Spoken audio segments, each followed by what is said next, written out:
so much for to playing my game.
What's going on tonight? All right, welcome. Mr. Pixel. Happy How Monday. are you, sir? Yeah, happy Monday. I'm doing well. I'm doing well. Observed 4th of July. Happy late Independence Day to all of our friends. Hey, Mr. Moss. How's it going? Yes. Yeah, happy Independence Day. Did you have a good weekend? Yeah, it wasn't bad. Didn't do any streaming on Saturday or Sunday. But Friday we covered the America games. We played some America. Some America. I like it. That's awesome. Hit some old school NES. But it wasn't a bad weekend. It was very cool. Low key. Excellent. Ours was about the same. My wife's birthday was this past weekend. Oh yeah. So happy birthday, belated. Happy birthday. Yeah, belated to the missus. She loved this one. This one was 40, but don't tell anyone. Don't tell anyone.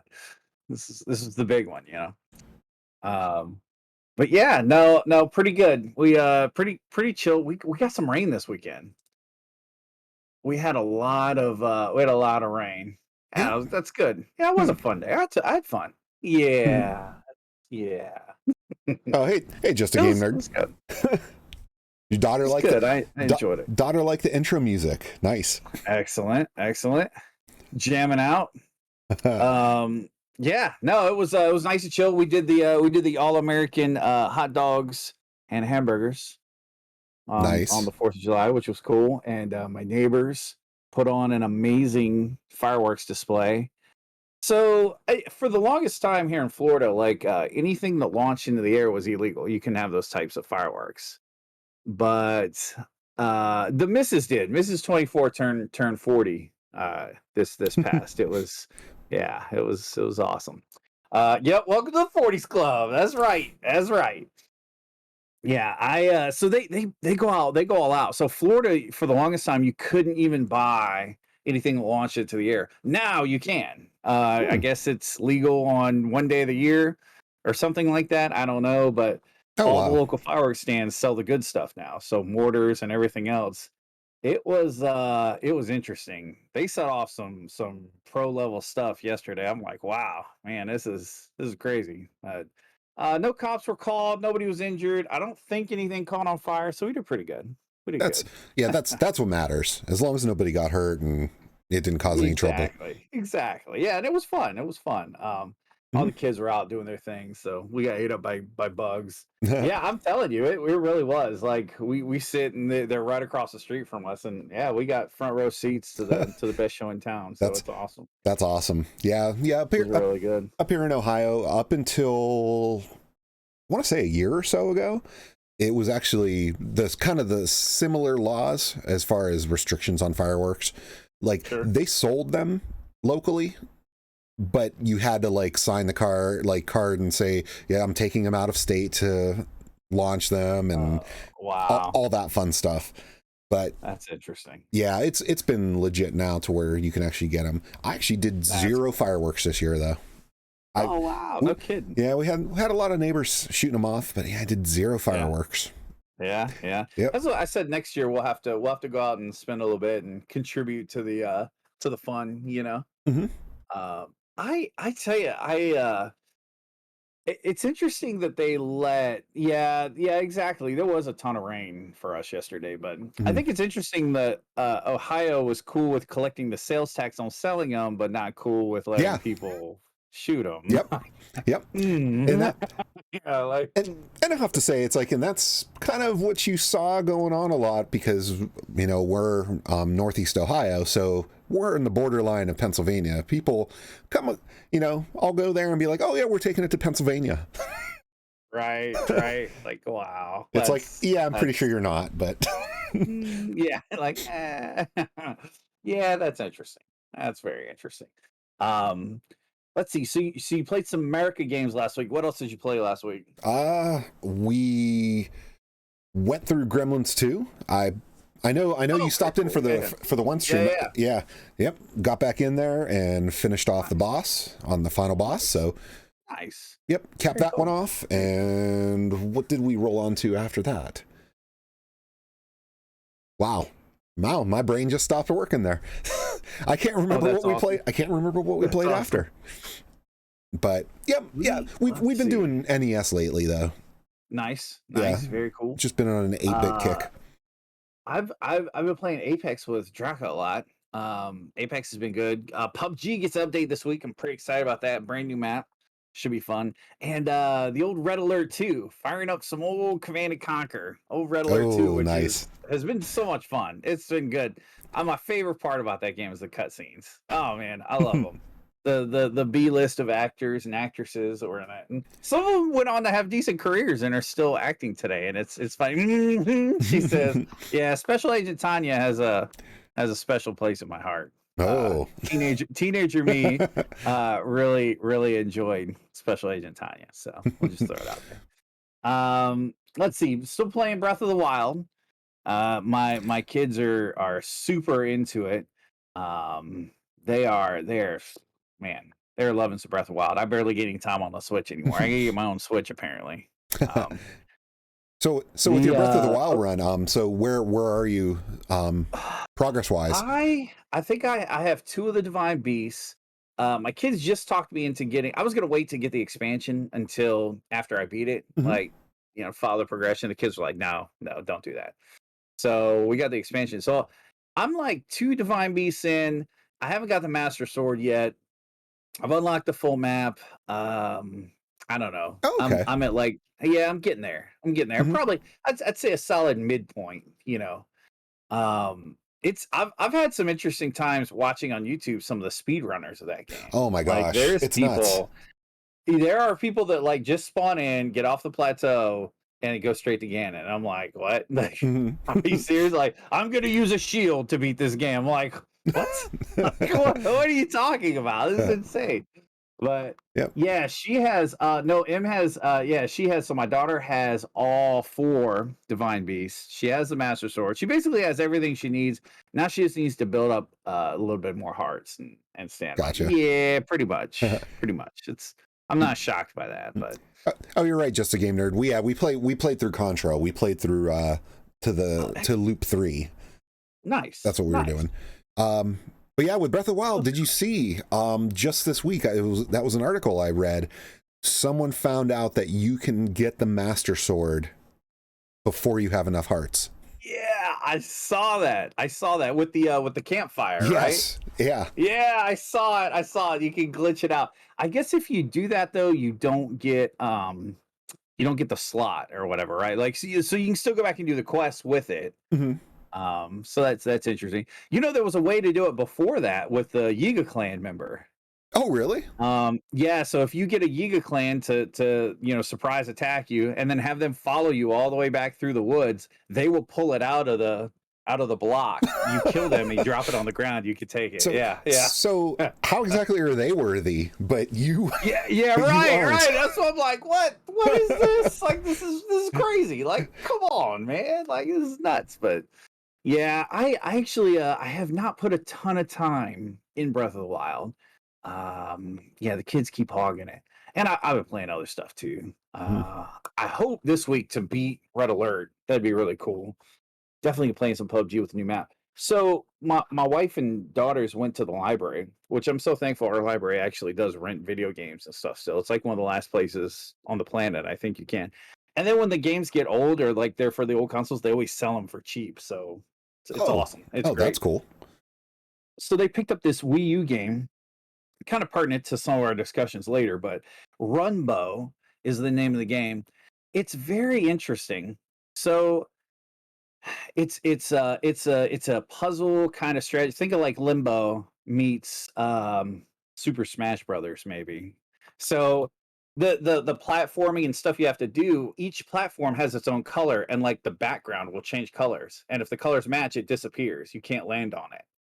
Hmm. And then anything black yeah, I know this one we got to take back, but I think I'm going to pick it up. But anything black you can step on, it doesn't change with the background. So as your background changes, it changes where you can platform to, and of course, fall death is real. It's amazingly frustrating and kind of fun too. It's pretty good. It's a Oh, good time. oh, Definitely nice. one to check out. It's fun. And I think it's like I want to say it's four. No, I think it's nine player multiplayer on screen at the same time. It's completely insane. Like I could not imagine.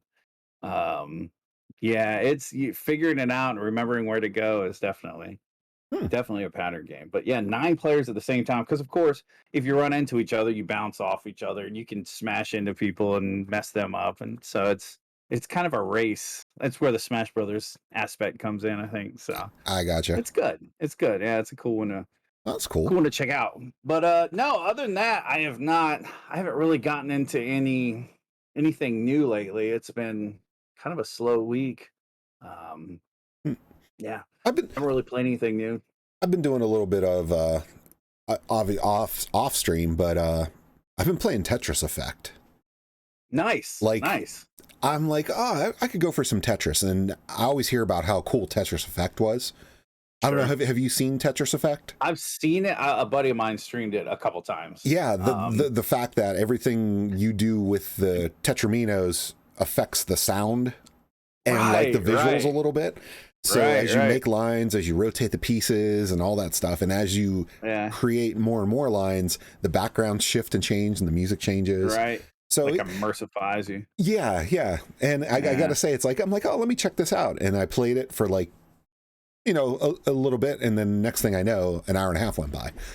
Right, Yeah, right. That's awesome. That's but what he was saying. My other buddy was saying too. Like there must be some subliminal hypnotic stuff in there or something because mhm, it gets him in there too. He's like, wow, this is awesome. You know, like yeah, oh yeah, yeah, that's crazy. yep, and that's a Game Pass one that I was playing Yeah, yeah, because I yeah. was fortunate enough to pick up a Series X last week. Oh yeah, very cool. That's right. That's Yep. awesome.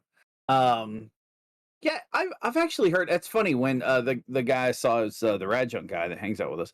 Mhm. He that's the first game he played on Series X. Like it was the first one he could download and just start playing. So he was playing that as he was downloading other things Mhm. to fire up and play. But I think that's the game. I've heard it's actually really cool in VR too. Like you can get some three dimensional. So it'd be kind of That's what neat. I heard. Yeah, extra immersive. Yeah, yeah. Like you'd be really into it then. We haven't played too much of the VR. Played a little Beat Saber. That's another one my 11-year-old destroys me at. So kudos to her. Played that Super Hot though. I still love that Super Hot game. That's awesome. Yeah. I still need to hook it up to my computer though. I'm still slacking. If Bagoom shows up, he'll give me a hard time. So my bad. But I do have some games on there to try too. But one of these days, I suppose. Yeah, part of me really Um, wants to get the Quest 2. just for the fact, Yeah. like I love my PSVR, don't get me wrong, Sure. but Sure. it's, I mean, it's not new, you know, so Right. the Right. technology, it has to be tethered to the PlayStation. Sure. Sure. And that Yeah. kind of, Having the option is nice. For yeah, to be sure. able to just be in another room, be like, oh, let me throw the visor on and then grab the controllers. Right. Right. Kind of a Right. convenience factor, I guess you would say. Yeah. And it is nice. It's kind of weird though. Like you have to be careful. Well, there's two things I'm a little on it. I mean, I'm new to VR anyway, so it Mhm. might just be something to get used to. But you have to tie it to your Facebook account, which I don't know. It's kind of weird because then all your purchases, all your everything's to your Facebook account, and if for some other reason your Facebook account gets deleted, banned, locked out, you lose everything. It's kind Oh, of that's kind of weird. I don't like that. I'm not a fan. And I know a lot of gamers. Bagoom is a guy. He's not on Facebook at all. Mhm. He does other social media. He just doesn't use Facebook. So, yep, there he is. Man, speak of the devil, he shall appear. But so yeah, it's like it's such a weird thing there. And then like when you buy games on, you can buy them through the Oculus store, or you can buy them through Steam, and then you kind of have to decide which one you want. Oh, she beat the shrine. Oh, thank goodness, because that expansion shrine with the spikes where you hit the ground all the time, I almost destroyed my controller today. Like I Oh, wow. literally, ugh. So yeah, Steam is good, but like the family game, like the games that the girls play down in the living room, like some of the ones that I'm not, they're they're gonna like Beat Saber and stuff. They play them down there, so I got those through the Quest store, yeah, through the Oculus store, and then yeah, most of the other ones, which I still haven't hooked up yet, just what we were just talking about, I've got through Steam. So That is one of the things yeah, that is kind of a downside, is the fact that you're in more than one marketplace. Like right, as far right, as launcher for games. sure, sure, And yeah, um, it is kind of funny because that was actually a topic of discussion in my Discord earlier. yeah, yeah. Mentioning about the fact that even on PC now, it's like it's becoming more often that you'd get a game on Steam, go to start it, and it launches up Uplay or it launches up Right, Origin, right, and then you have to have an right. account to finish launching the game that you purchased on Yeah, Steam. right, right. That's true. That's Yeah, true. It just sort of redirects you around. yeah, That is strange. That's really weird. that I mean, so far that's the one thing I could say with consoles so far. It's nice that it's, you get it on that console, it's you're Yeah, good to go. yeah. But Hey, consoles are simple. mhm, You put the disc in, you pick up your controller, and it just works. yeah, The voice chat's enabled, the in-game chat's set up right. I don't know, it's convenient and it's simple. Like I will always maybe not prefer, but console gaming wins there. mhm, There's not so many cheaters, there's not so many hackers, there's not so many. People still figure it out, but it's not so prevalent. And when you want to party up, you party up with your people, you just rock and roll, and then you get on PC, and it's like you got your chat program to do this, and you got you got this over here, you got the game playing here, and you can put it in this video mode. I mean, it takes you any new game, especially if you want to play like competitive first person shooters, dude. You spend the first hour of the game going through all the settings, making sure everything's tweaked out perfect, so you can get those max FPS to make sure, and it's like, right, ugh, I do miss the days of just like everyone's on an even playing field when you're on console, mhm, and so it's now don't get me wrong, the graphics are amazing on right. PC. Like games look so good, it's like so amazing, but I do miss that simplicity. I think it's kind of a bummer, kind of a bummer. Oh, PlayStation is Xbox. You put in the games, sign up for 45 things, create 12 accounts, allow this, allow that. 12 days later, you can Right, play a game. right. Xbox, I don't. I guess PlayStation's the same way. Like you put the game in, and you don't play the game until it installs. So it Mhm. like copies. It takes like an hour to like copy over, and it's just like it's just Yeah, anyway. or it's That, yeah, always the day one patches. right, right. And that is true, because like PUBG, when I play PUBG on console with buddies that even have a Series X, yeah, or I'm sorry, they have an Xbox One X, and I have a Series X, I load in faster, my frame rate's higher, graphics are better. So, the gap is growing for sure. Um, yeah, I guess some games. I'm trying to think the last time, maybe Call of Duty, like set up a Call of Duty account and stuff. But I didn't think that was required. But I've had one for a long time just to track my Mhm. stats. So I know. um, Was it EA? You have to set up an account, yeah, and then Rockstar. yeah, right, right. And then yeah, that's right. Now that the EA Play stuff is integrated, I guess that's a separate account. And then yeah, it's just Yeah. eh, kind of I guess kind that's of the meh. plus side is I have accounts for all those already. So Exactly, right, yeah. right. And they're all linked on all the platforms. Like you go on Mhm. any one and it's got all my linked accounts on all of them. And it's like Yeah. So I guess online life. coming over from PC to console, it's like, oh, that's nothing. I already have all that Yeah, stuff. right, right, right. It's like, we're good. It's good. Let me sign in. Yep. Yeah. Like we're good. Yep. I oh yeah, Microsoft. Yeah, yeah, yeah.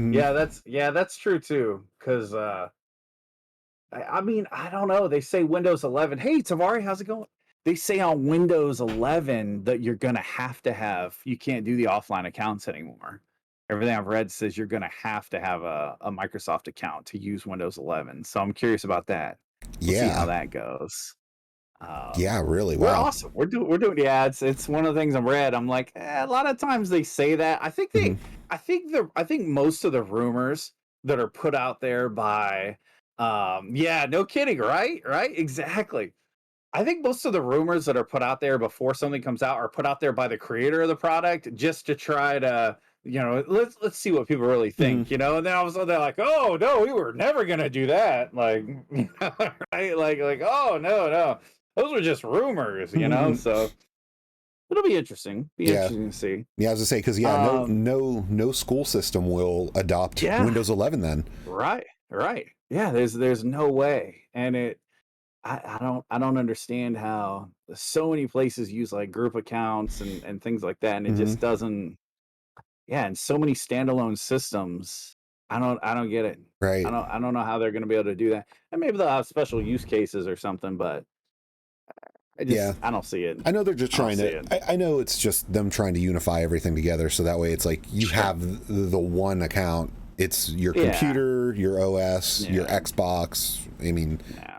yeah. And I will say for having a Microsoft account, um, going into my Microsoft account, I see like the last 10 versions of because through my job I get Windows, right? Or not Windows, Office, right? So not the monthly Office, but a full copy of Office. Well, if I switch PCs, I can actually log on to my Microsoft account. It shows all the iterations of it. And I can re-download it and reinstall it. There's advantages to it. Um, there's advantages to it, but Mhm. yeah, you can set up an offline account, and it is nice to, and yeah, I'm with you on that too. Just game nerd, like my kids are getting to the point where they're having their own accounts and things like that, but I don't want them to just have a wide open account. I still want that level of control. So that's kind of another area too, where you want to give them accounts but still keep a little bit, but yeah, I don't know. Right. I don't know. Yeah.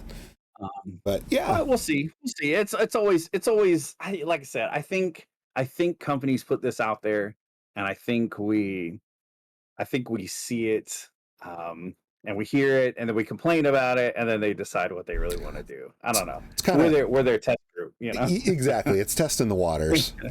You're right. You're right. It's the Um, it's the the terrible Sonic CG. yeah. Right. They're Right. like, Exactly. here's Same a thing. trailer. Same How do you thing. guys think about this? It's like, oh, it's Yeah. awful. Well, good, because that's not one It's of them like we're using. right. Well, conveniently, we had sitting over here artwork that looks exactly like the character's been for the last 30 years. So, which, by the way, happy birthday, Sonic. Welcome. Yep. Welcome to 30, right? 30? Yeah, 30. 35. 30. 30? Wow, Yep. 30. 30 years old. It's crazy. Yep. Crazy, crazy. Yeah, Uh, so lately, not a lot of too crazy stuff. Like I said, the biggest game I think I've played the most lately is Apex. And Apex actually had something crazy happen just yesterday. The game was hacked, and what it was a hack that still lets you go into the game, but all of the game menus directed you to savetitanfall.com, a website that's been started by users. So instead of queuing for all the different game modes, instead of like going to the firing range to test out weapons, going to the store, whatever, everything, it's like the graphics were, it's funny too, because it was integrated to look just like it looked really good. It was solid. So yeah, so apparently there's a movement right now. SaveTitanfall.com. It's a group of people that are very upset with the way that Respawn and EA have treated Titanfall, because Titanfall 2 came out, and I don't want to say it was a broken game, but it was not a great game. It was not, absolutely not what it should have been. And we've talked about that before. Us as gamers being so excited to get into, yeah, EA's the devil, they're the worst. But it's like us as gamers, I think EA, we're to enough blame. already. Yeah, that's right. That's right. Well, yeah, you get EA, you know, right? Well, yeah. So the initials. Us as gamers are our mentality of pre-orders and gotta get it fast, gotta get it now. I don't want to wait. We're talking about things at E3 2 years before they come out. Like this climate, this mentality has created this. It's putting more pressure on publishers, and not even publishers, developers, you know, like so developers, I think at the end of the day, they're putting their name on it. They want this game to look as clean and be awesome and everyone to love it, and they want to get game of the year, and like I think they want to be awesome. But then I think publishers are like, no. I don't care what it looks like. You can give me a pile of dog crap. EA's like, I'm putting it out November 1st. Like I don't care. You know, I do not care what it looks like, what it smells like, whatever is going out, you know. And I don't know. This climate is not. It is created by. Yep. It is created by. Yep. It's created by the publishers. It's created by the developers in some cases, but it's perpetuated by us, by the gamers, by people going out and doing the pre-orders, by people paying for these microtransactions, by people, basically instituting the fact that hey man, we can make tons of money on this. We could do all this stuff. Like, why wouldn't we do this? And so, it's interesting. So what the hackers did in Apex, it was awesome. I took some screenshots of it. It was pretty amazing. The game was unplayable for like a day. They're in the middle of an event too, where once again microtransactions. They were in the middle of event. Yeah, pre-orders are Kickstarters. You're right. It's like we're funding games when they hit like alpha status. They let us play it for 2 weeks, and then they collect more money. It's crazy. It's pure madness.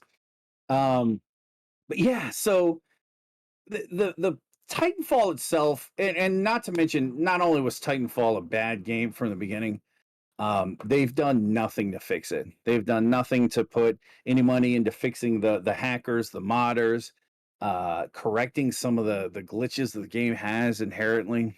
So I guess as a stab back, Respawn and EA also put out Apex, and yeah, right.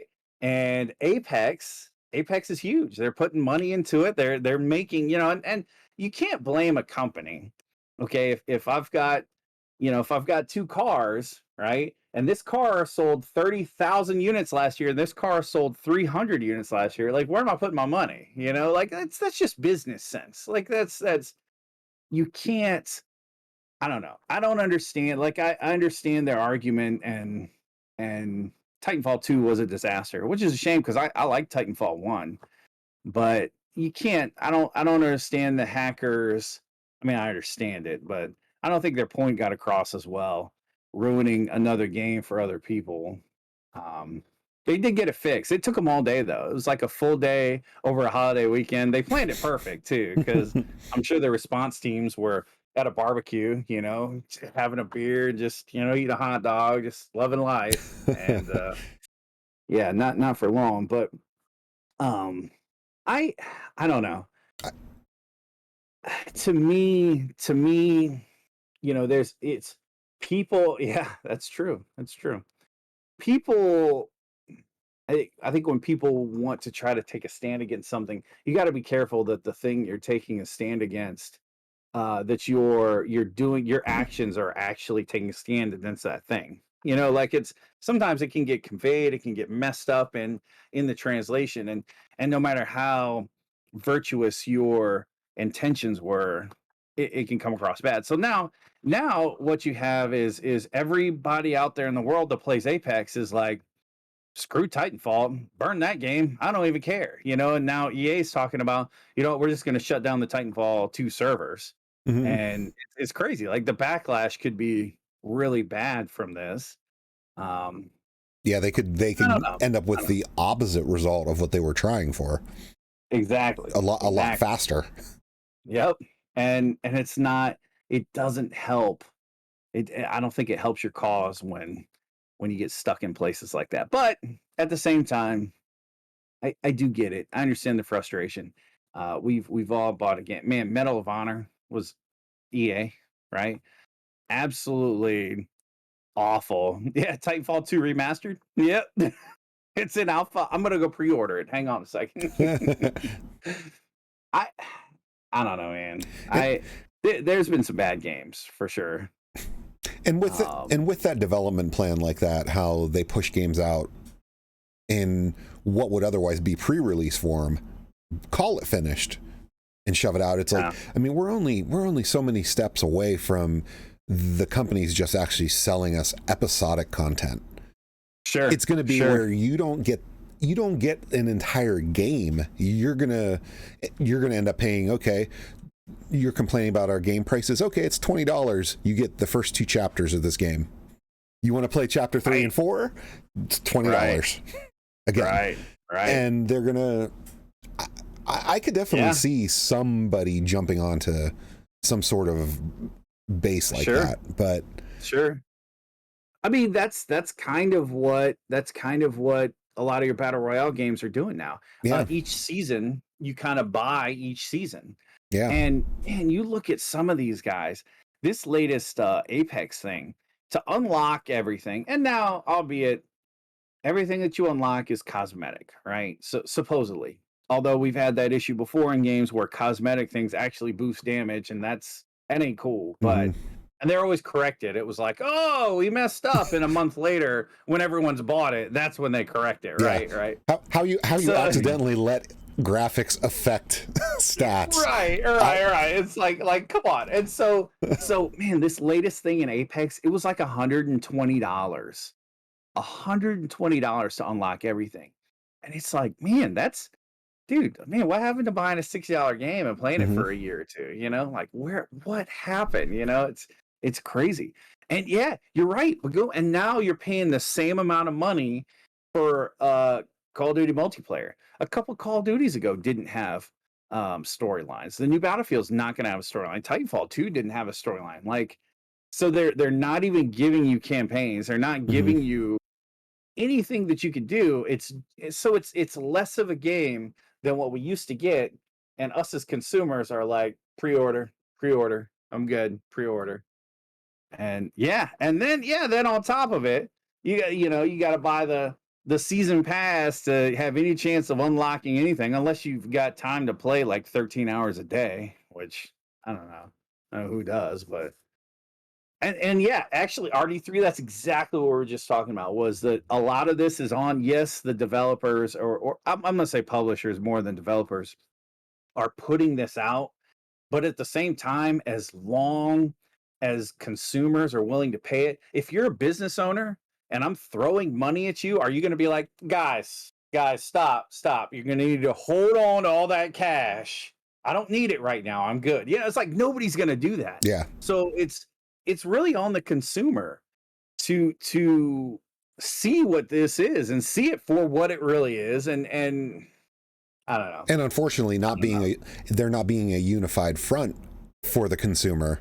Right. Like you did say, it's like you have the people who are willing to pay.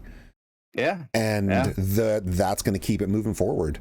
Yep. Absolutely. But I'm not judging anyone, because I'm here to tell you, I've paid. I've been that guy that's like, that's $100 and that skin looks cool. That gun looks awesome. This looks good. Mm-hmm. And I'm like, yeah, I'll buy $100 in Call of Duty coins and PUBG coins and Apex coins. I've done it. So I Mm-hmm. am absolutely not casting stones at anyone because I am part of what I'm saying is a problem. Yeah, I've But done it right out of the gate with a game. Well, I mean, I did it for Forza Horizon 3 when it came out. I did it for Gears of War 4 when it came out. Is buy the game and the season, like I buy the Ultimate Edition because right. they're like, well, here's the game that's supposed to be a complete game, but we also happen to have all this other content that we'll sell you separately. Yeah, exactly. So, exactly. I've done it too.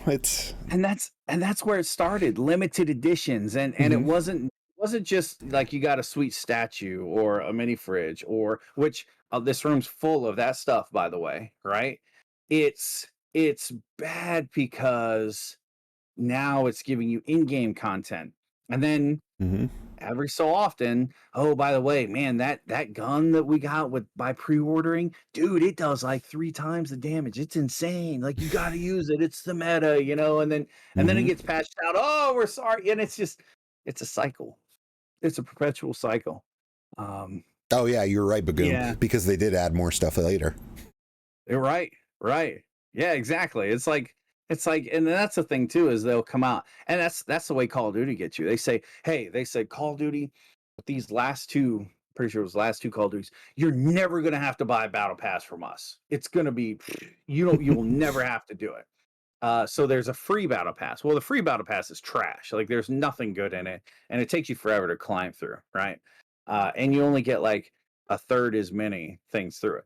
Well, then they say, okay, so you buy the ultimate edition of the game, and we'll give you enough Call of Duty coins to buy into the first battle pass.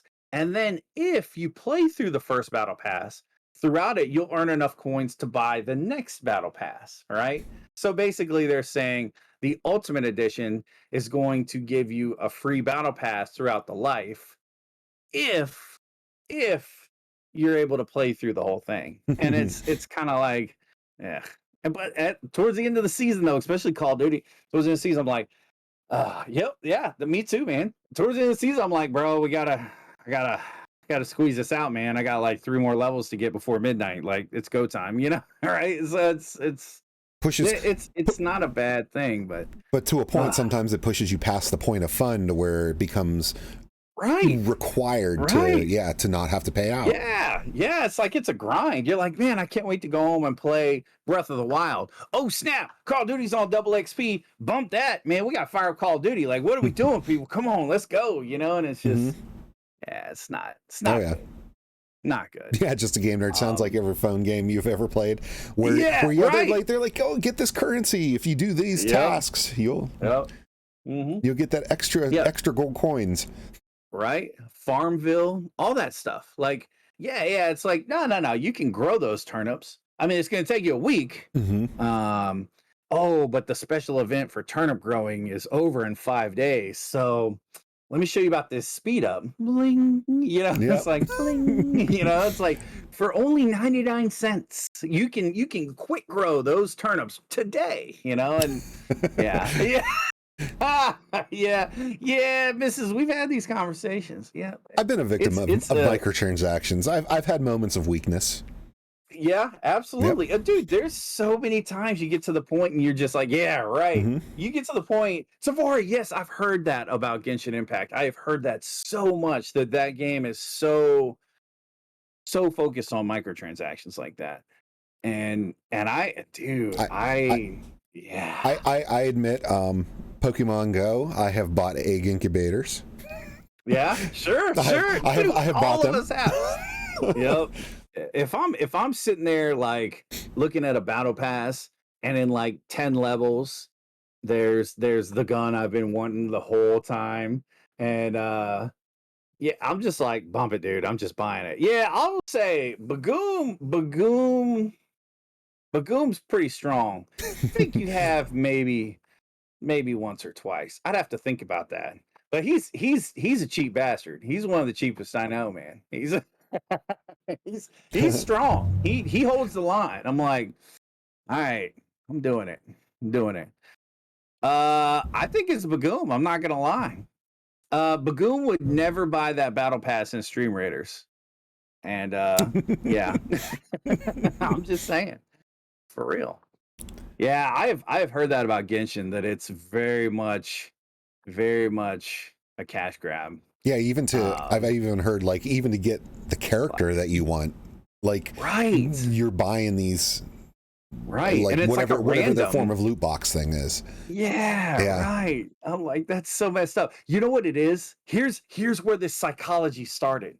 It started with you and me as little kids back in the 80s, walking out of Kmart, walking out of Walmart, and seeing the put the quarter in, you turn the Oh thing and you get the yes. prizes, Yep. right? And you're like, oh my God, I want that ring. That ring looks so awesome. And every time you turn it, you get a sticker. Because there ain't Yep. that ring isn't even in there. Yeah. You know what I'm saying? But you're like, damn it.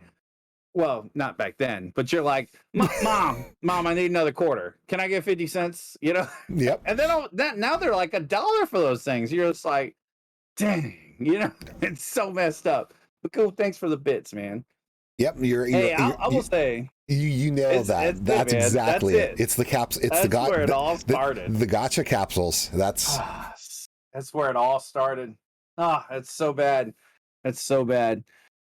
90 wishes to get a 5-star character, and it's like $120, and you're still not sure it's the one advertised because it's random.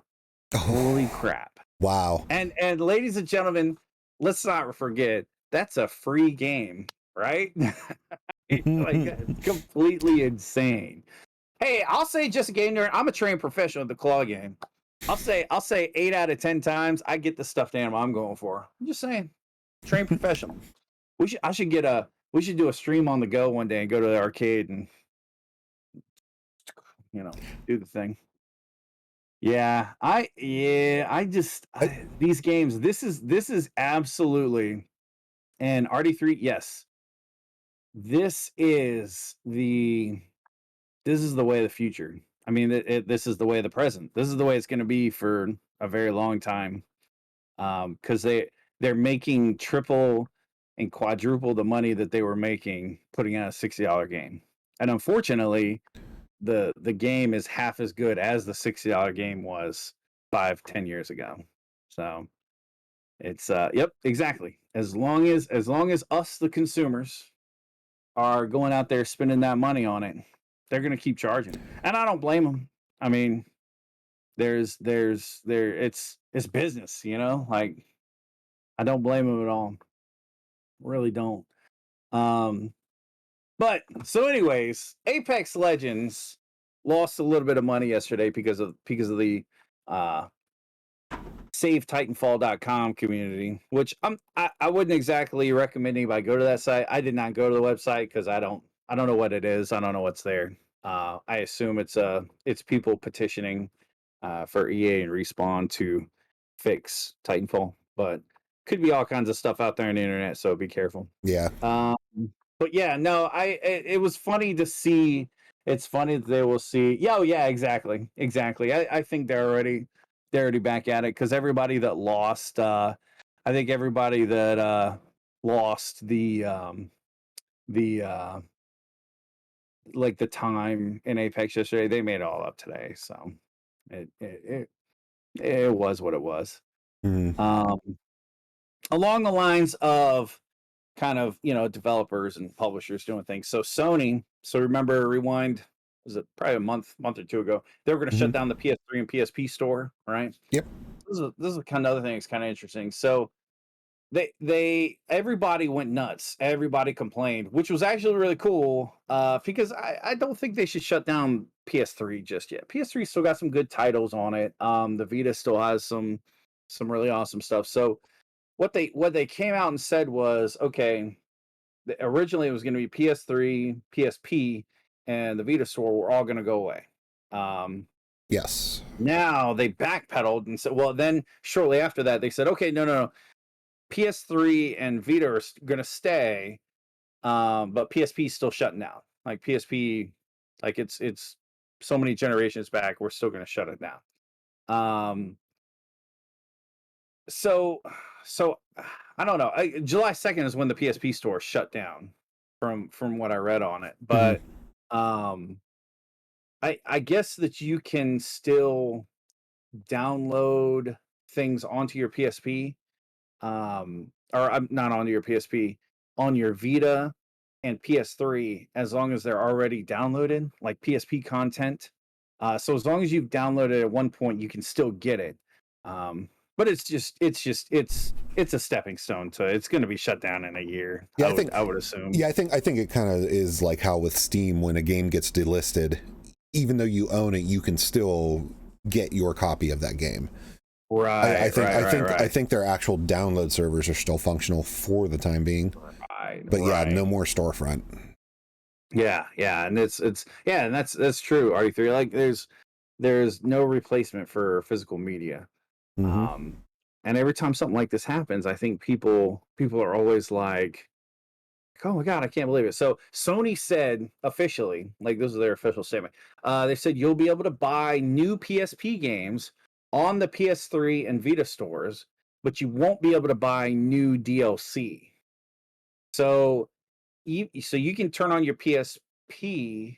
No, I'm sorry, you can turn on your PS3 right now, and you can go buy PSP games through the store. You can get them and own them, and all that stuff's awesome.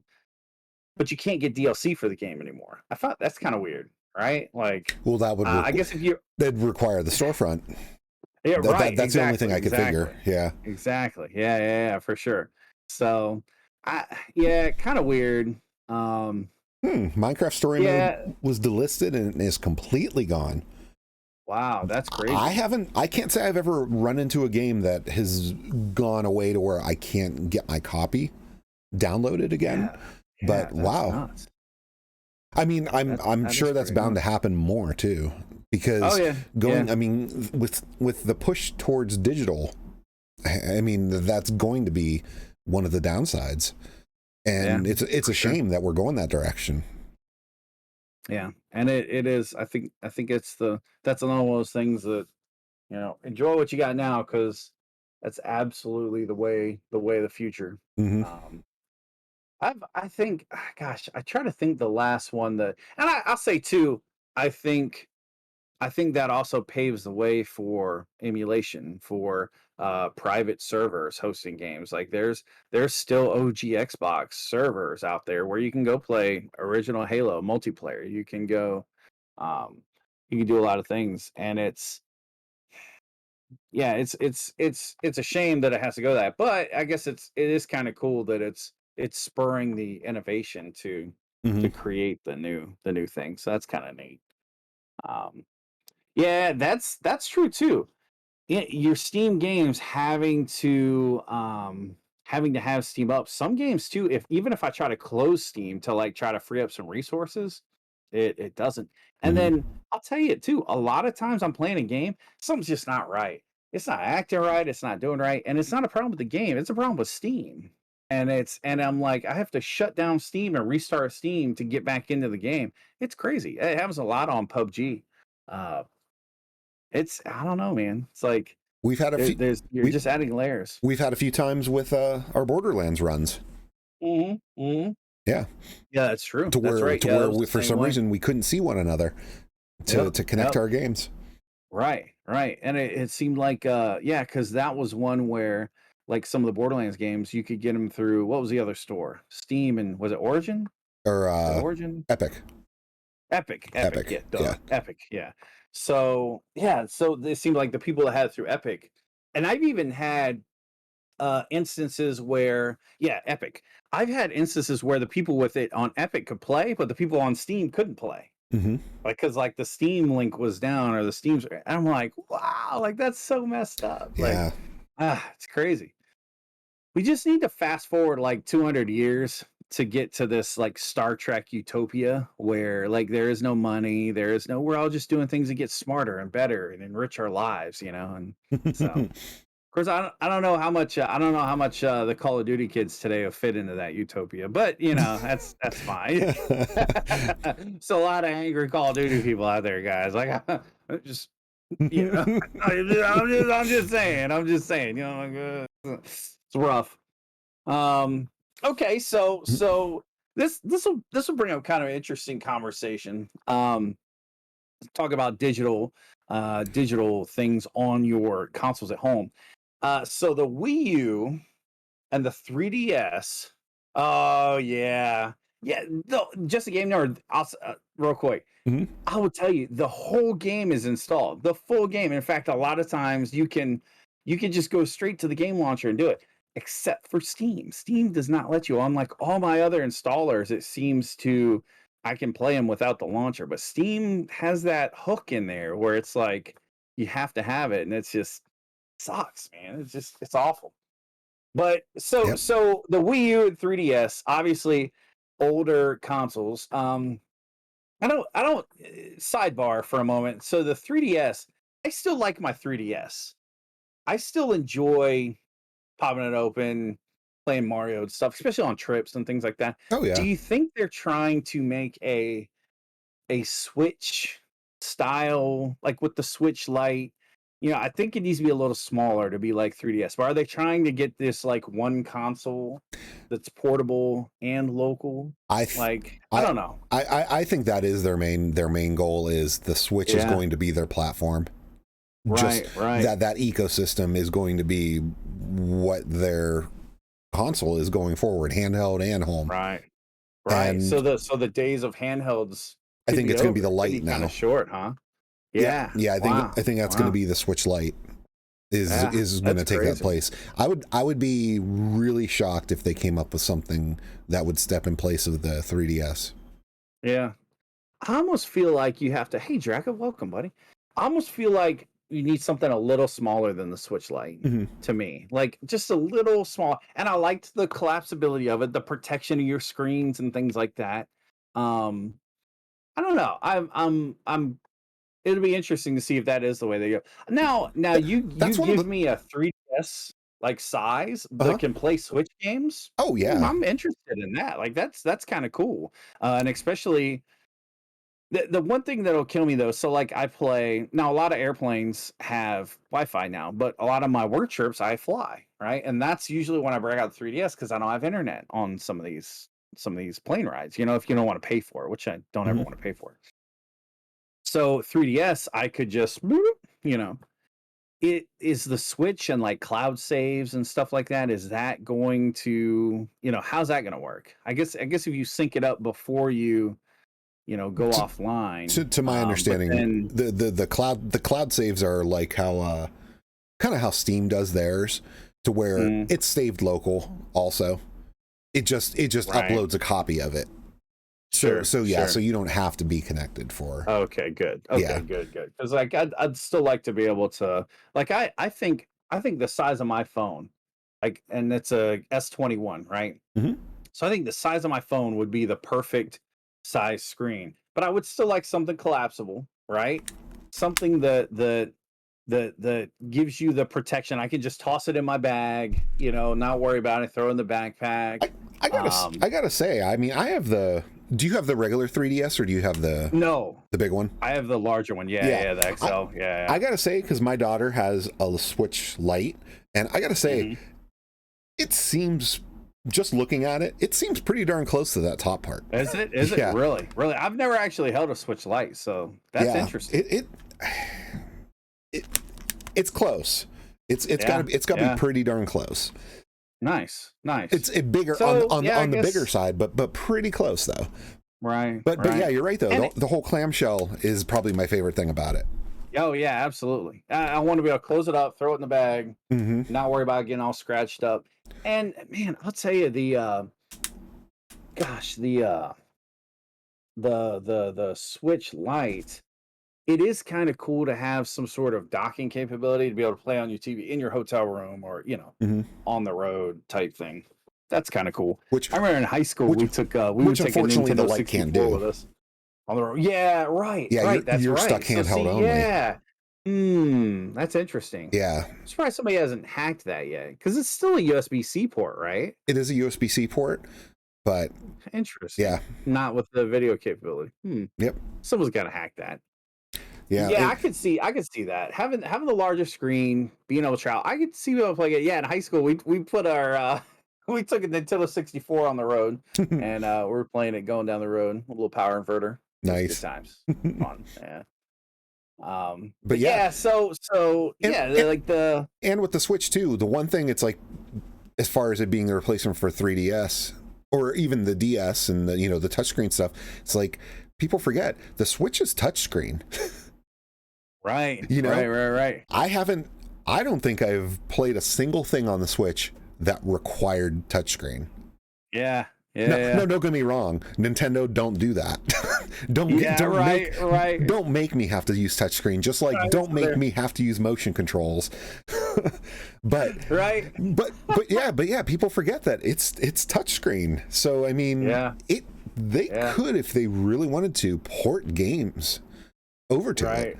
That didn't rely too heavy on both screens. Yeah, that's true.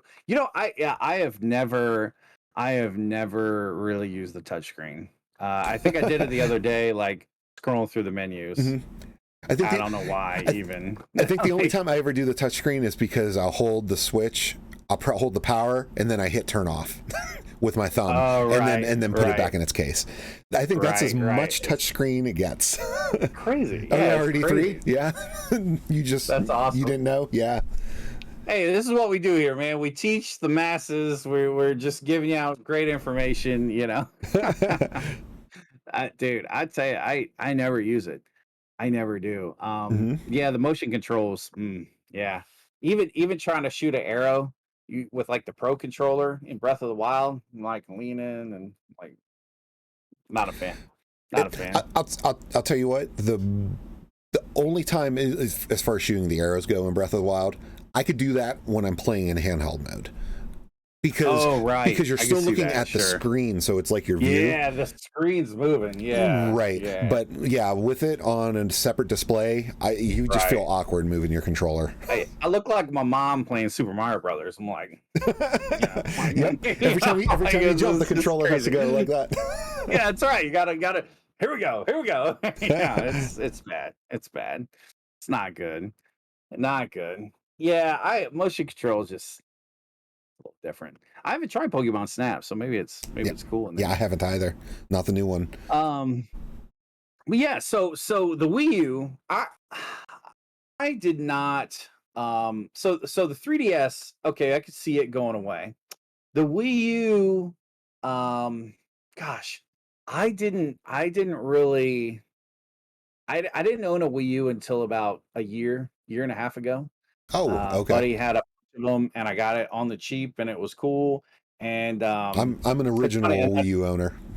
Oh, very cool. Yeah. So we got a Wii U, and me and the kids loved it. We played the tar out of it. Mm-hmm. I think it's a cool console to get into as far as like collectability and stuff. Not a huge library, not a super expensive library. There's some pricey games, but like from a collector standpoint, it's a neat, unique console.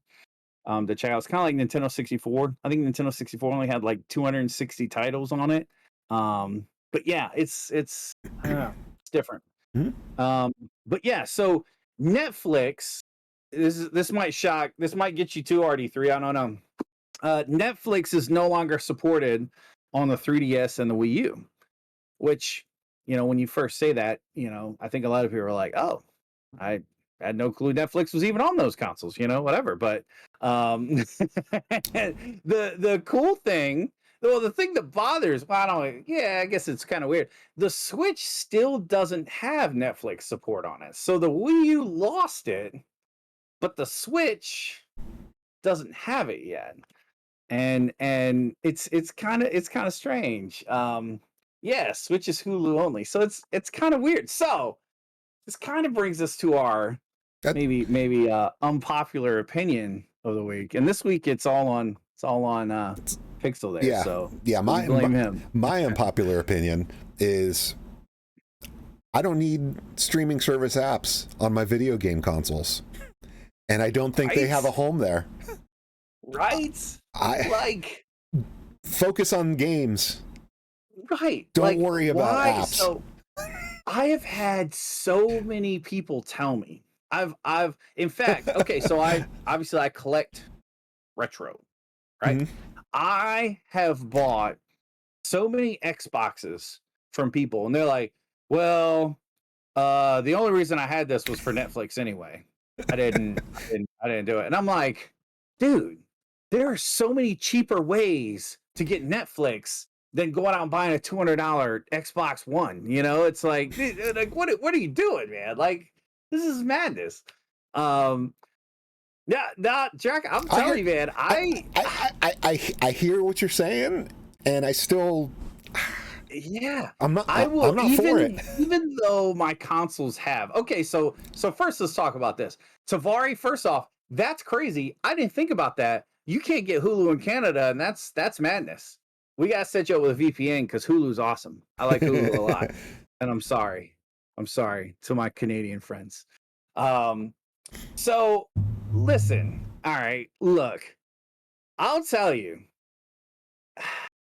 in the day that we live in, where installing one of these games on your console takes almost a terabyte of space sometimes, how you got room for Netflix? How you got room for Hulu? How you got room for anything? You know, it's like, I mean, this is madness.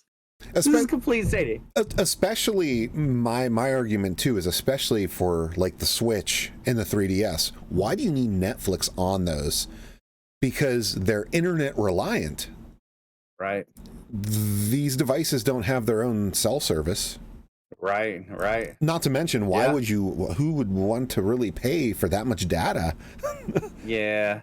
You could get a $30 Chromecast and cast from your phone. Right. I mean the traveling purpose of it, like, because like Draka said, the all-in-one device. So with like the Switch, right, people wanting Netflix is so they could take it places, but yeah, I don't know. I can't wrap my head around that one.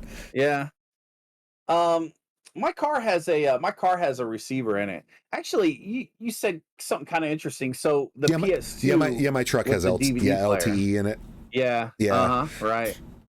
So you said something interesting from a PS2. I will say this. I did purchase a Xbox One S, an Xbox One S, just for the simple purpose to put on my living room TV downstairs. Which the only reason I bought it was so that I could play 4K Blu-rays. I wanted to play the Ultra HD 4K Blu-rays, and the Xbox One S was at the time the cheapest player that you could buy on the market. I could get one used from GameStop for like $200, and they were going for like 400, off the shelf. So then on top of that, they did give me the opportunity to, like, some of my adventure or my story-based games, I could play them on the big screen, which is nice because I game on a smaller PC monitor for the higher resolutions, or the higher refresh rate. But even with all that said, I still switch my input over to my Fire Stick and watch Netflix, like, and watch Hulu. Like, I don't put any of that on my console. So I'm with you. I don't. Yeah, I agree though. I agree the consoles with the disc drives, because that's a hardware purchase that was the cheaper option.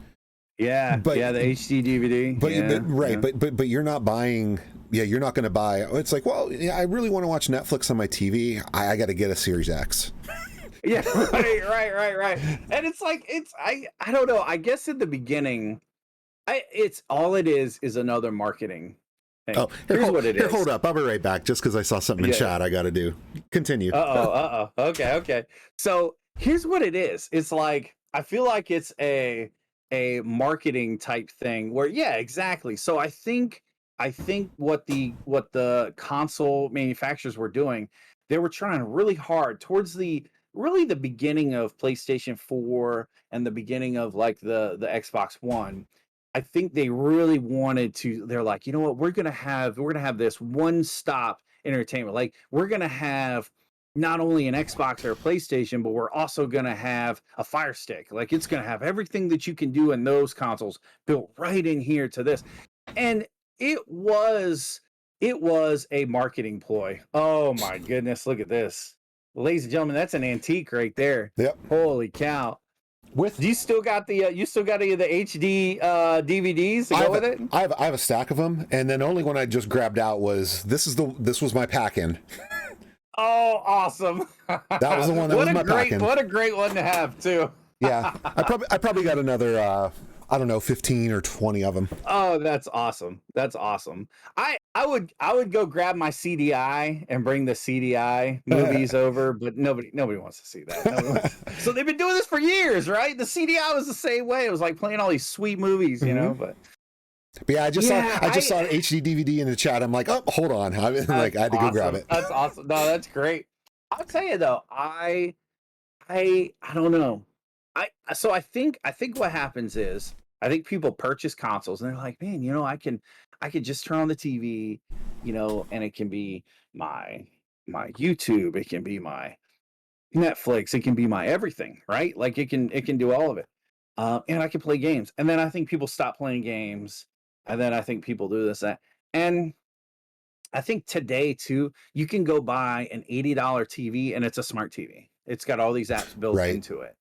So I think that's kind of changed that landscape too. Um, people aren't having to. I think people are still going to buy consoles with consoles, but I'm with you. I'm sure there's some sort of kickback from the streaming companies. I'm sure there's some sort of licensing rights. Yeah, absolutely. I think there's absolutely some behind the scenes stuff, and again, it makes marketing the televisions, or not the television, the consoles, a little easier. It gives them one more perk, to say, yeah, we can do this too. So for the parents that aren't into video games, all you teenagers out there that want an Xbox, you just tell them, be like, look, we can watch Netflix on this and it's going to look so good in that Netflix 4K. Don't worry about the fact that Netflix can't do 4K. Just skip that part. But tell them, like, man, it's gonna look so awesome, and then you talk your parents into getting that new Xbox, and that's awesome. Well, Netflix does 4K. Oh, do they? You have to every time you have to be on their plan for 4K. Okay. They're the only ones that have tiered the qualities by cost. Right. Yeah. My cell phone company pays for my Netflix, and for some reason they don't pay for the upgraded plan. It's crazy. I gotta say, Netflix is the most expensive streaming service I have because of the 4K. Yeah. Right. Yeah. There's that's going down a whole path too, and I'll tell you, it's HBO is pretty expensive, and they've got some stuff coming out now too. Like what's the movie it's about to drop to HBO? Space Jam is next. Yeah. But they just had like The Conjuring 3, and then before that they had Mortal Kombat. Yeah. Right. Yeah. No, I'm sure I could. I haven't looked into it. I think if I had the option to watch TV and play video games, I'm probably gonna play video games. Except for at night, watching movies or something. And then it's kind of like meh. Yeah, that is a solid one. Yeah, Suicide Squad 2, that's the one I was thinking of. Yep. Yeah, Grim Smiles, what's up? Welcome. I'm Netflix is not bad, right? Like they're pretty cool. They were the first. I think some other places have done things a little better, a little cleaner. But yeah, it's interesting. It's interesting. But yeah, so no Netflix on the Wii U anymore, which, do you think that, I mean, is obviously they're not making Wii U games anymore. Right. Is the Wii U still a console? Like, so is the Wii U graduated into that stage of not retro, but is it more of a collectible thing than something someone would seek out to play the library? Like, what do you think? I think it definitely moved to that phase. Yeah, because it's just because the store, does the Nintendo eShop still work for Wii U? Yes. Yeah, the store still does. So it's still got that, but probably not long, right? Probably not long. Yeah, I know some of the people like who have Wii U already or hold out because of the eShop, because of all the classic games you could buy in there that Switch does not have an answer for. Sure. Yeah, and I'll tell you, I can't believe that Switch has not just bought in, and I mean, obviously there's licensing issues with certain games, but they should have a Super NES, an NES, a Game Boy, a Game Boy Advance. Like they should have what I can build on a Raspberry Pi on the Switch. Like you should be able to go to a different page for every retro console, play all the games. Like just do them all. Yeah. All of them where licensing allows it, obviously. But yeah, I don't. Yeah, we did. We were in Netflix back in the day, getting our DVDs. Yeah, setting up the DVDs back in the day. Yep. And I remember when the streaming part came about, they're like, well, if you're interested, hit this thing on the website and we'll send you the disc. Because you had to put the disc in your console. Yep. And then you could do it all. We had, to get the streaming app. Yeah, that's crazy. I still actually have my Netflix discs. The one that's for the streaming. Oh, for the service itself. Yeah. I was like, Pixel, you're supposed to send those back. Oh, no. No, but yeah, the ones that are actually like this, the software for the streaming. Oh, that's awesome. I had we actually started doing the Blockbuster when they finally, a little too late, got on the mail service. Mm-hmm. We got in with them because you could do it either way. You could have your mail stuff and then you could use the store too. You could go return it to the store, check out from the store. Oh, it was all under cool. the same plan. Yeah, so it was like my rentals and stuff like that were just part of the monthly service. So but yeah, no, it was pretty good. Yeah, like I said, I've got a Wii U. It was kind of new. In fact, I got it just shortly. It wasn't even shortly. I got it to play Breath of the Wild because I didn't have plans on getting a Switch anytime soon. And of course now I have a Switch, so hence my Breath of the Wild pain and agony. But there's some good games. There's some really good games on that console. I still like playing Mario Kart. I like playing Mario Kart on Switch too, obviously, but I like playing Mario Kart on it. All the Super Mario games. I liked some of the games had that interface with the gamepad, giving you a little different setup. Immortal, thank you so much for the Prime sub. I appreciate that. Thank you. My alerts are turned off for our VODcast, but thank you very much. I appreciate it, and thanks for being here. But yeah, no, I enjoy my Wii U. It's weird to see it going down that path of like retro, it's kind of weird. Yeah. I don't know how I feel about that, but so be it for sure. But yeah, no, so in any case, Netflix no longer on the Wii U. I'm so sorry. If you were looking forward to using your Wii U to watch Netflix tonight, you just can't do it anymore. So, unfortunately, such a shame. Not to mention the 3DS.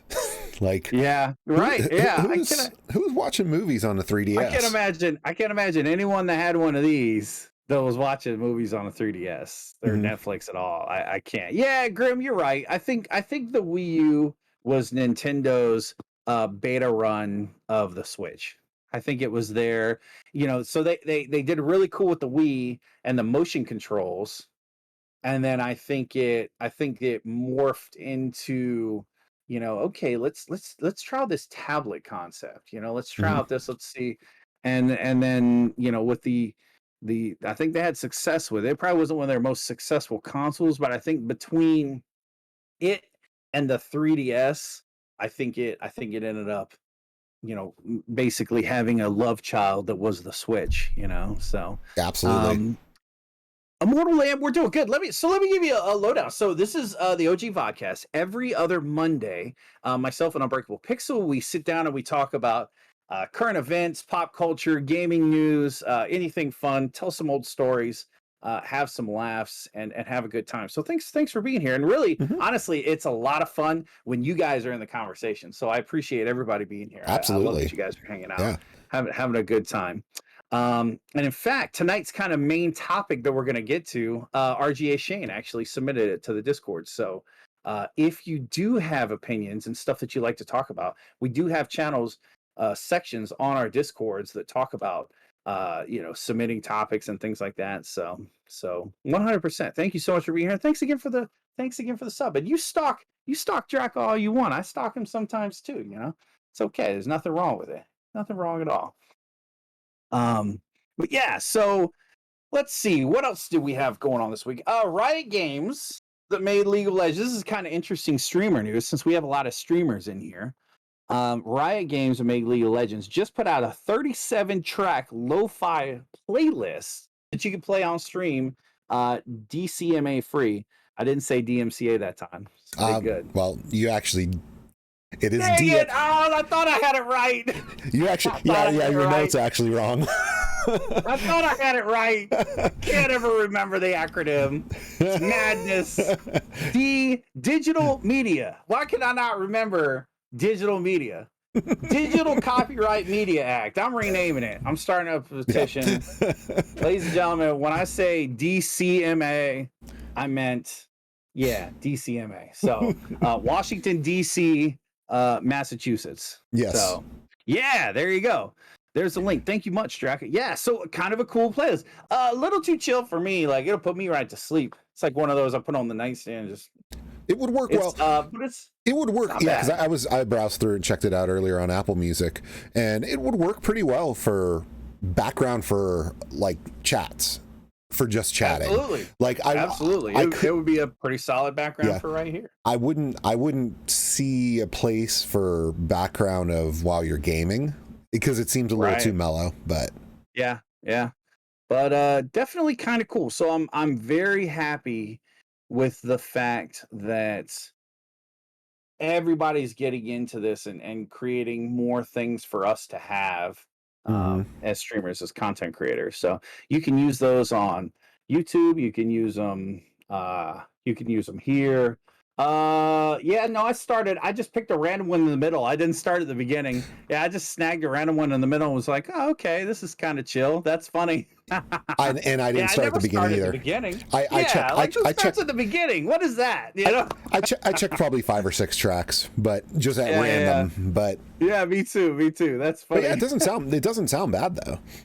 Yep, shuffle for the win. Yeah, that's awesome. No, it's awesome. And I'll tell you, any artist out there that puts their content out, like, that's awesome. That's really cool. So yeah, hats off to you. Pretty neat that it's a game company. Yeah, absolutely, Army Mike. It would be super chill for Farming Simulator, 100%. Army Mike is so close to affiliate too. So close. I'm telling you, if he streams for 5 minutes tomorrow and the next day, he'll make affiliate. Like, that close. Yeah, knocking on the door. So, okay, in the topic of free games that you can go get right now if you are an Amazon Prime member, LucasArts games, which this is really cool. There's a lot of things happening with LucasArts right now for a company that was sort of not defunct, but basically being engulfed into the fold of like Disney and things like that. LucasArts has been making some little headlines, and if you put your tinfoil hat on and you start to look at all the little things about, you're like, maybe we're seeing a little bit, maybe something's gonna happen with LucasArts. Like, I love LucasArts. I really enjoy the games. So Amazon Prime is going to be giving out 3 LucasArts games, which they give out free games all the time, which is really cool. And that's another thing I have in my Discord is there's a section on free games, and we've got a bot, and we've got Bagoom, the cheapest gamer I know. They go out and find these deals and post them in there all the time. So 100% check that out too. But yes, exactly. Me too. And it sounds like EA is not going to be involved on that title. So fingers crossed, right? But yeah, so Amazon's going to give away 2 Prime users. So if you have Prime and you have a gaming PC, or if you have any PC, because they're not super games, you can get the Amazon installer, which is just another installer, right? But you get the Amazon installer and you go claim them. So this month it's Secret of Monkey Island, which is a fun game. Might actually stream that one these days. That's a really fun game, and remastered to look well and play well on PC. Next month, starting August 1st, is Indiana Jones and the Fate of Atlantis, another fun game. I loved Indiana Jones, anything, like, because I'm Indiana Jones guy. Loved it. And then Sam and Max Hit the Road. I've never actually played that game. I've streamed some of it, of the original running on DOSBox. Oh wow, that's awesome. But yeah, dude, it's cool. It's a fun game.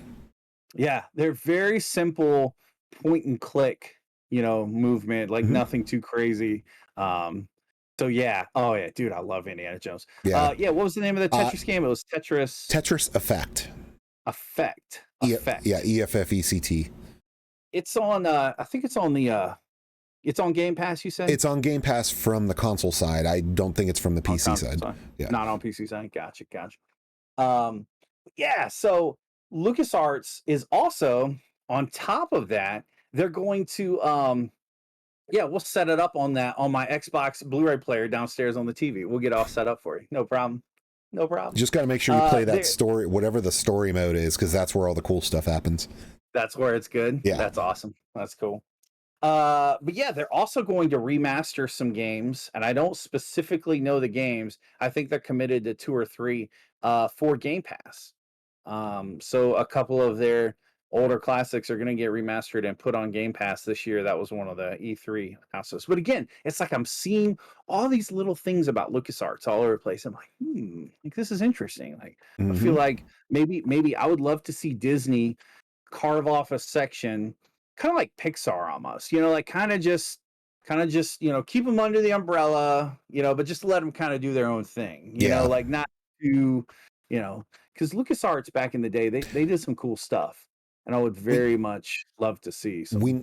We need another Maniac Mansion. That would be cool. Yes, absolutely. That would be awesome. Gosh, I haven't thought about that forever. Yeah, the original Maniac Mansion was fun. And then Day of the Tentacle, I mean, that one was a blast too. Yeah. So it's about time. It's about time. Yeah. That would be pretty cool. Yeah, Knights of the Old Republic, that would be cool. I would love to see a streaming series of the stories of Knights of the Old Republic come to life. Yeah. Like I love the stories. I'll say Knights of the Old Republic 1. I went back and tried to play it not too long ago. The controls were really broken in that game. They were not as fine-tuned. I mean, I shouldn't say broken. They weren't the best. Knights of the Old Republic 2, it was so refreshing once I got through the first one, to move into the second one and see the updates to the control mechanism and things.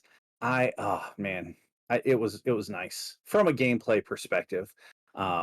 Yeah, I did. I liked I loved the storyline. And it had that true sense of choosing your path. But yeah, it's pretty neat. Pretty cool games. I didn't know the second wasn't finished. That's pretty neat. It's pretty awesome. But speaking of Star Wars and LucasArts, shifting away a little bit from gaming news, there are rumors. And so they started off as rumors, right?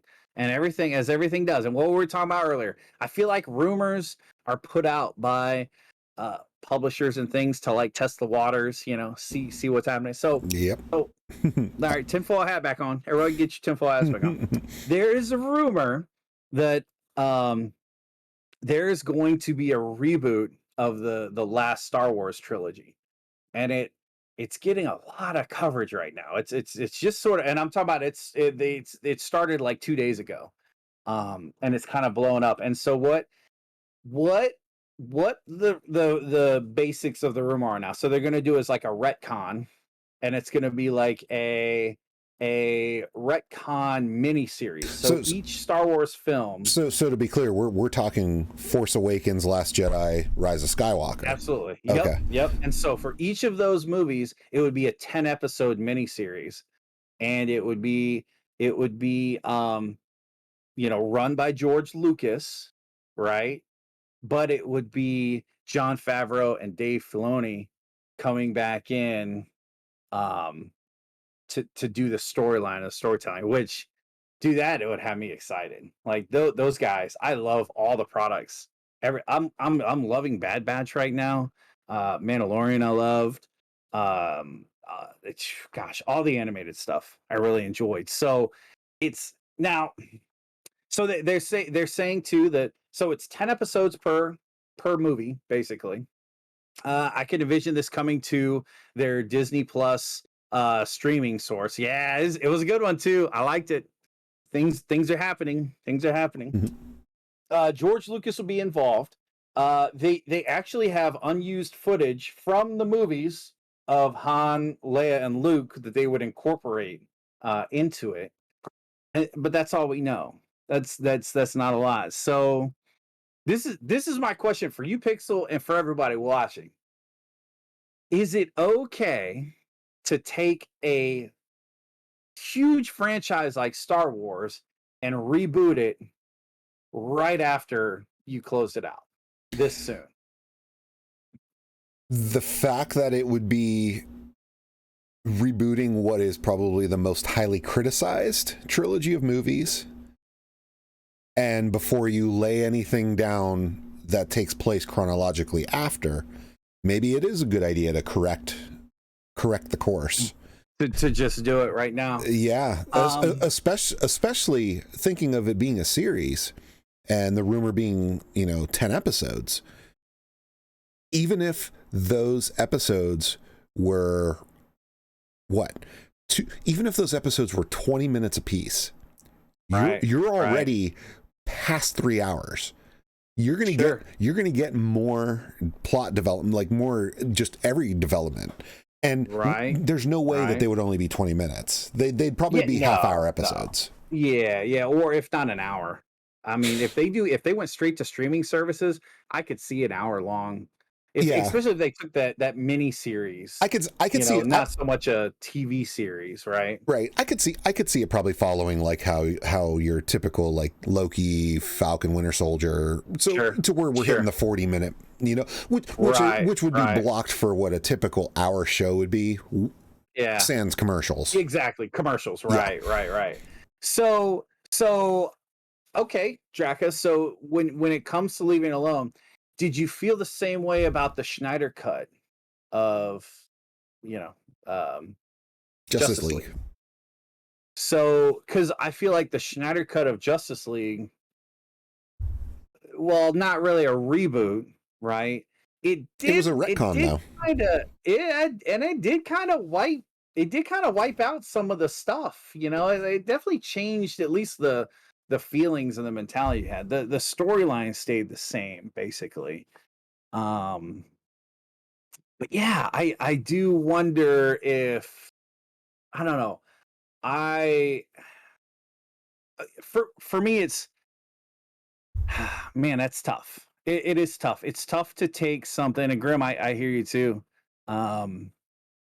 It is really tough to try to make everyone forget about the last, 8 years of movies, right? So, okay, right, sure. So yeah, I could, and absolutely, I think the people that were involved with the project were not great.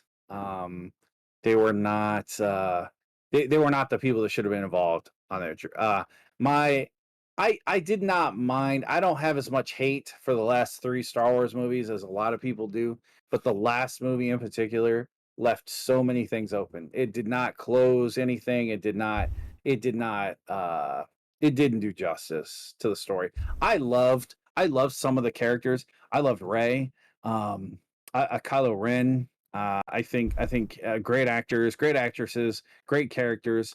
The tragedy of like Han being killed. Like there was real depth there. Like it sucked. Like Star Wars fans hated that moment, but it really did have a undertone of depth that was there. The best Disney princess.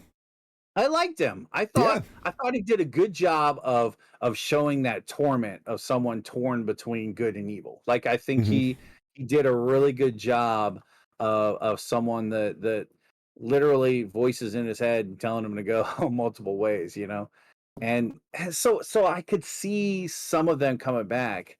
Oh gosh, what's his name? Finn. I don't ever need to see him in another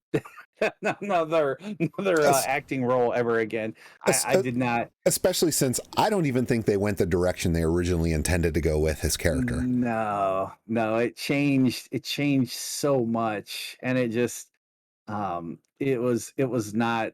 Yeah, I'm pretty sure. Yeah. I'm pretty sure that he rolled out. You know, it was like, nah, yeah.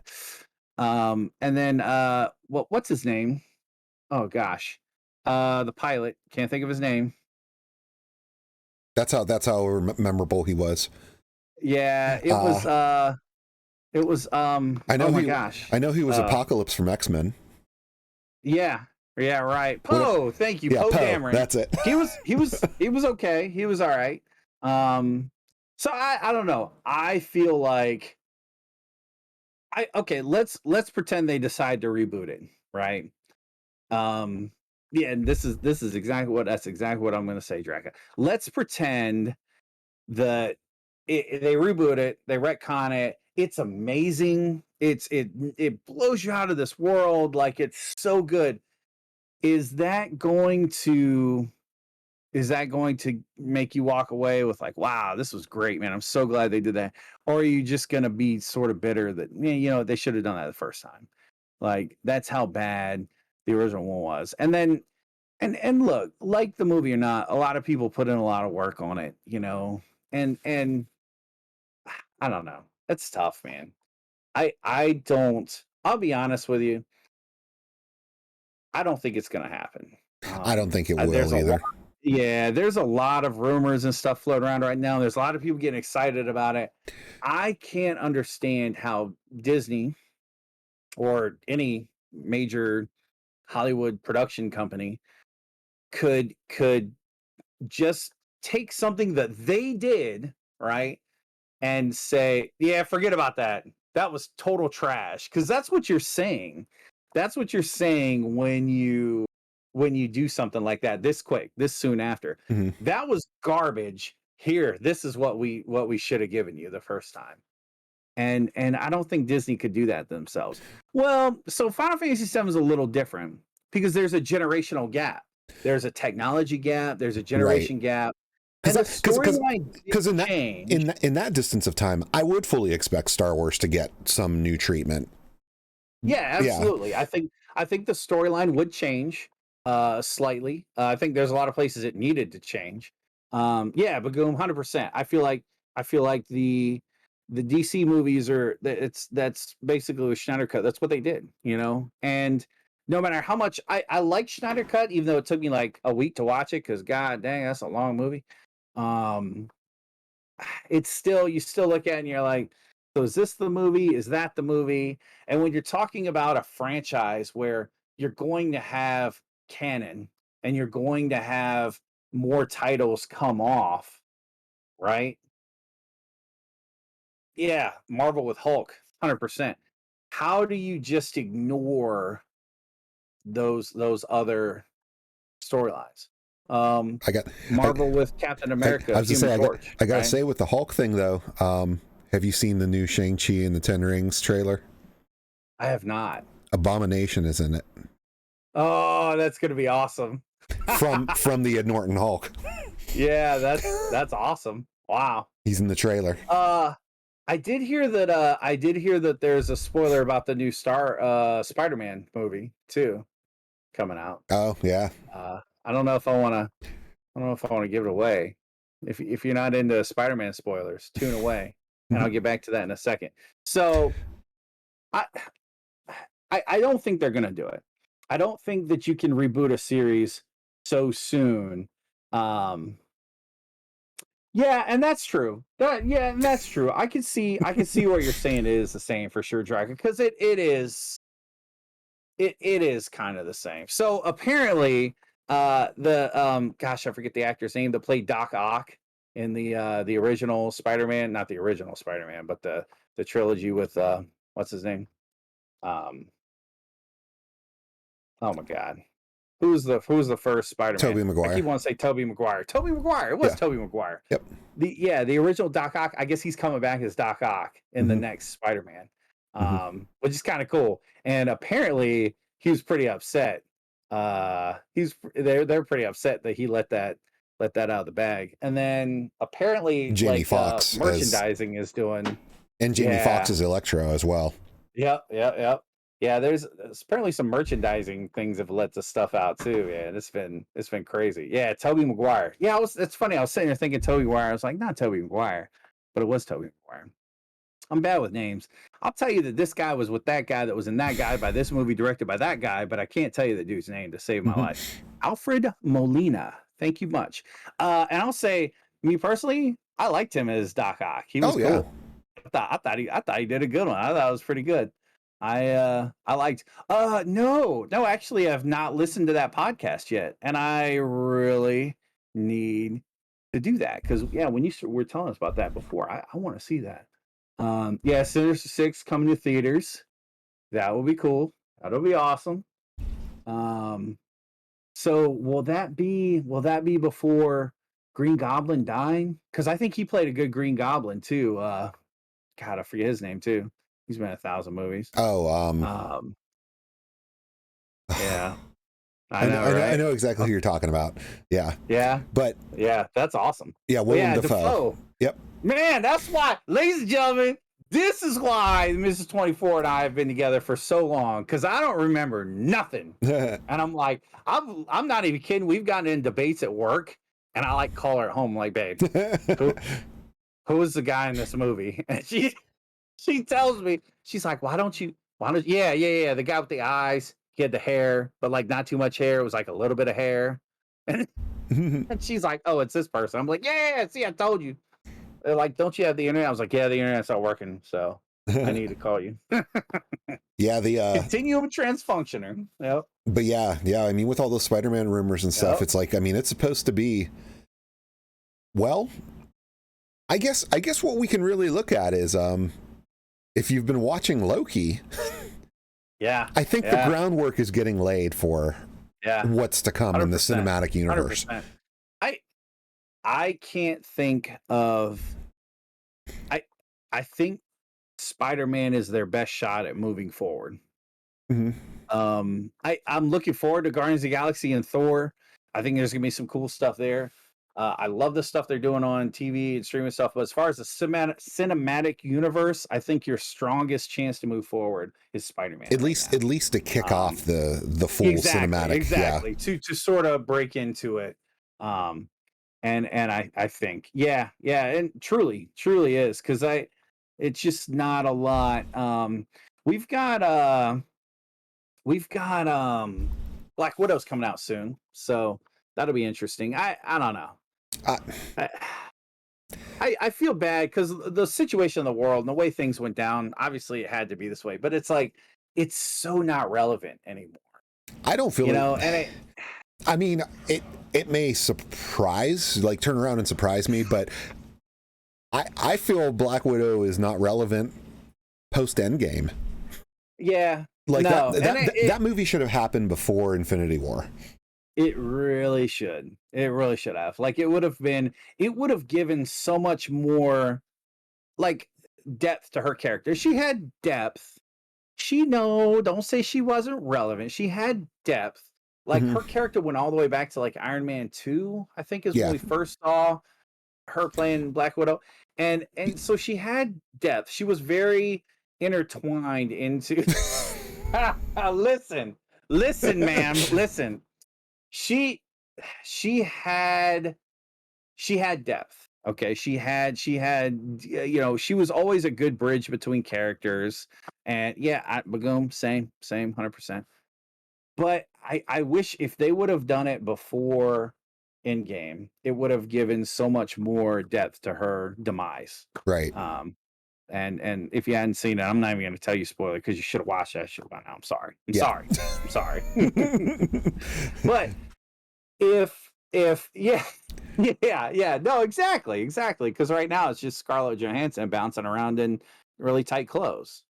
Hashtag redheads. You know what's up. And what I'm really expecting from the Black Widow movie is I think it's more a launch of her sister. I think it's a character setup to introduce that character. Right. Yep. Into the cinematic universe. The next phase and probably be the same type of role. Never that lead, but always that one individual character that can connect the movies. You know what I'm saying? That one kind of background character. And her Russian dad, our boy Hopper from Stranger Things. Which Yes, I can't see him as absolutely. anything but Hopper. Oh yeah, I know. I'm the same way. Yeah. I'm the same way. Every time I see him with something, oh crap, that's Hopper. Wow. Mhm. That's awesome, you know? It's freaking amazing. Yep, get that twisted tea. David Harbour. She does not pull it off. Yeah, okay, so full disclosure, she's not an actual redhead. But anyways, yeah, that's true. That's true. I think it was a good character. I like the Doctor Strange movies too. I Mhm. like Benjamin Cumberbatch, yeah. And I think the Benedict Cumberbatch? Yeah, Benedict. Benedict. I think he's Benedict. I think he's a good actor. I love the storyline so far. Um I wish he had a little bit more involvement um in a game, but we'll see. He is.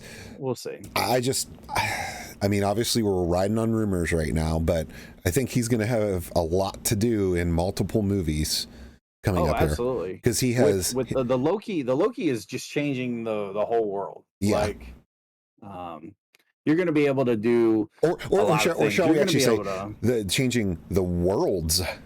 Yeah, worlds. Yeah, Yeah, the because universes. Yeah, the universes. The multiverses. Yeah, because that's a cool way of them breaking into that, because now you can do. So we're talking about how reboots, right? How reboots you cannot reboots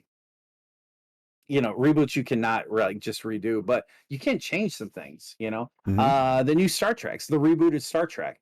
Yeah, Time travel is kind of a cop out, but it worked. Like, it Yeah. worked to change it to make a new story with the same characters. Yeah, right. it completely It worked really well. Forked the timeline off. Yeah, yeah, and Off to a I tangent? think now we're getting that. Yeah, I think we're getting that now with Marvel, and Yeah. then we can now, then we can, now we can move forward.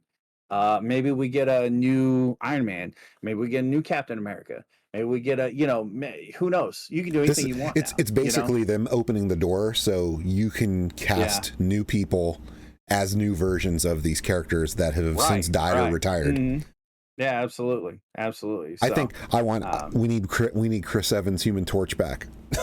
Yeah, right. I want to see if he's in that sort of time warp that puts them in the same scene together, and it's like or let him be let him be Human Torch in the new Fantastic Four that they're teasing. Yeah, right.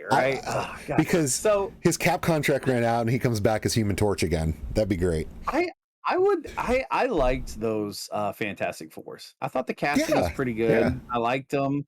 They were almost a little ahead of their time. I think they were just like 5 years too early. Yeah. I mean, you have Fantastic Four come out after Thor, right? Dude, and let's talk about this for a minute. Okay. Little sidebar on the Marvel thing, right? Robert Downey Jr. as a human being, if you have never read this guy's story, if you've never looked into how low he was, drugs, jail, money problems. I mean, this dude was lower than most people sitting right here in chat. At this point in his life, he was in really tough shape. And his comeback is amazing. Yeah. It is. And I'm telling you right now, I don't think Iron Man's a success without Robert Downey Jr. playing Tony Stark. He nailed Tony Stark. Like it, and I'll take it a step further. If Iron Man failed, I don't think we have the Marvel universe that we have today. I think if Iron Man was a flop, there's no way we have the universe that we have today. Yeah, the MCU really don't think so. would not exist. Yeah, absolutely not. We'd probably still have a Spider-Man here, maybe sure. An X-Men, this and that. Yeah, but it would be more of the same. Yeah, but not the Marvel universe, not the Infinity Stone saga, not anything that we have today. And I put a lot of that on Jon Favreau, because man, that dude is gold. If they ever make a movie about my life, I hope he directs it. And yeah, And two, Robert Downey Jr. playing Tony Stark. It was funny because we were talking about the HD. We moved our living room around recently, so I moved the Xbox around. I got the TV all set up and everything, and I was like, I gotta test out the old HDR and stuff. So I broke out the 4K Blu-ray of original Iron Man. It's funny. I sent Bagoom a test picture of me doing it, and ended up watching the whole movie just because it was just awesome. And Oh, that nice. I am Iron Man at the end. It's just like it's so perfect, so perfect. I loved it. It was good. It was really good. Yeah, I'm with you too. Deadpool. I enjoyed Deadpool a lot. I'm just a dude playing a dude disguised as another dude. Tropic Thunder is another classic, but Yes. acting range on that guy is amazing. So. Yeah, because you actually, at least I did. You kind of just forget it's Robert Downey Jr. Oh, absolutely, and yeah, I 'Cause he can't tell played you it how many people good. that I've been like, Tom Cruise was in that movie, right? And they're like, no, he wasn't. I'm like, yeah, he was. Yeah. So many people are like, oh my God. Like, yeah, this is Les Grossman. Who is this? Such a great movie. If that It's one ever like- comes to Prime, Him with the money, do he's a like, watch party hit of that guy for in the face as hard as you can. sure. Yeah, here's a key grip. Punch that director in the face, you limey bastard. Oh, so good. So good. Oh, I love that movie, man. I love it. So, anyways, back to it. I don't see Star Wars having a reboot. I don't see I don't know, I think you're right on as far as Black Widow, and I think at best it's gonna spawn something else. I do wish the movie would have come out before. Would have been better, I think. I think it would have made it more emotional for her sacrifice. Yeah, it actually absolutely would have more depth to the character for sure. Okay, so this is our headlining topic of the night, and it was brought to us through the Discord by RGA Shane. So the RGA guys are awesome guys. They have a home arcade. RGA Shane actually does a pretty cool individual stream, playing games, doing different things. Actually going through some old magazines, gaming mags and stuff, which is an awesome stream to watch. Yeah, reading time with Shane. Yep, and then the brothers together, the Retro Game Arcade guys, actually have an arcade, a lot of arcade one-ups, some emulators, some actual systems, and they'll sit there and play the arcade and play music and DJ and do all kinds of stuff. So very awesome streamers, very awesome guys. They actually came into the Discord and said, RGA Shane said, hey, what about fighting games? What is your favorite fighting game? Or even fighting game series that you play. And I took it a step further by saying, I'm going to tell you 100% what the absolute best fighting game series of all time is. And I'm sure everyone's going to agree with me because I'm usually right on these things. But we'll see how it goes. So I will say, I will put it to you first, sir, and to chat too. So go ahead and start firing off. What is your favorite fighting game? First of all, do you play fighting games? I absolutely do. Outstanding. I do play fighting games. What would be your favorite series? Let's start with series. Okay, because the series and my favorite fighting game are two different. Okay. They aren't the same. Oh, interesting. It does not belong in this. Because series-wise, my favorite's Mortal Kombat. Interesting. I am a Mortal Kombat fan. Okay. Excellent. I myself prefer Street Fighter. I've never enjoyed the gameplay of Mortal Kombat. I never enjoyed the button combinations. Mm-hmm. Never liked the moves. Never liked it was a cool game. Mm-hmm. But I always loved Street Fighter. I felt like Street Fighter for me was anytime I'd get into any sort of competitive fighting games, it was always Street Fighter games. I don't know if that's because they were just popular at the time, like late 90s. But yeah, no, I always loved Street Fighter. Street Fighter to me, the combos, the moves. In fact, so what would be the first fighting game you've ever played? The first fighting game I ever played, it'd be original Street Fighter 2. Awesome. at Was the it arcade or console? at the arcade.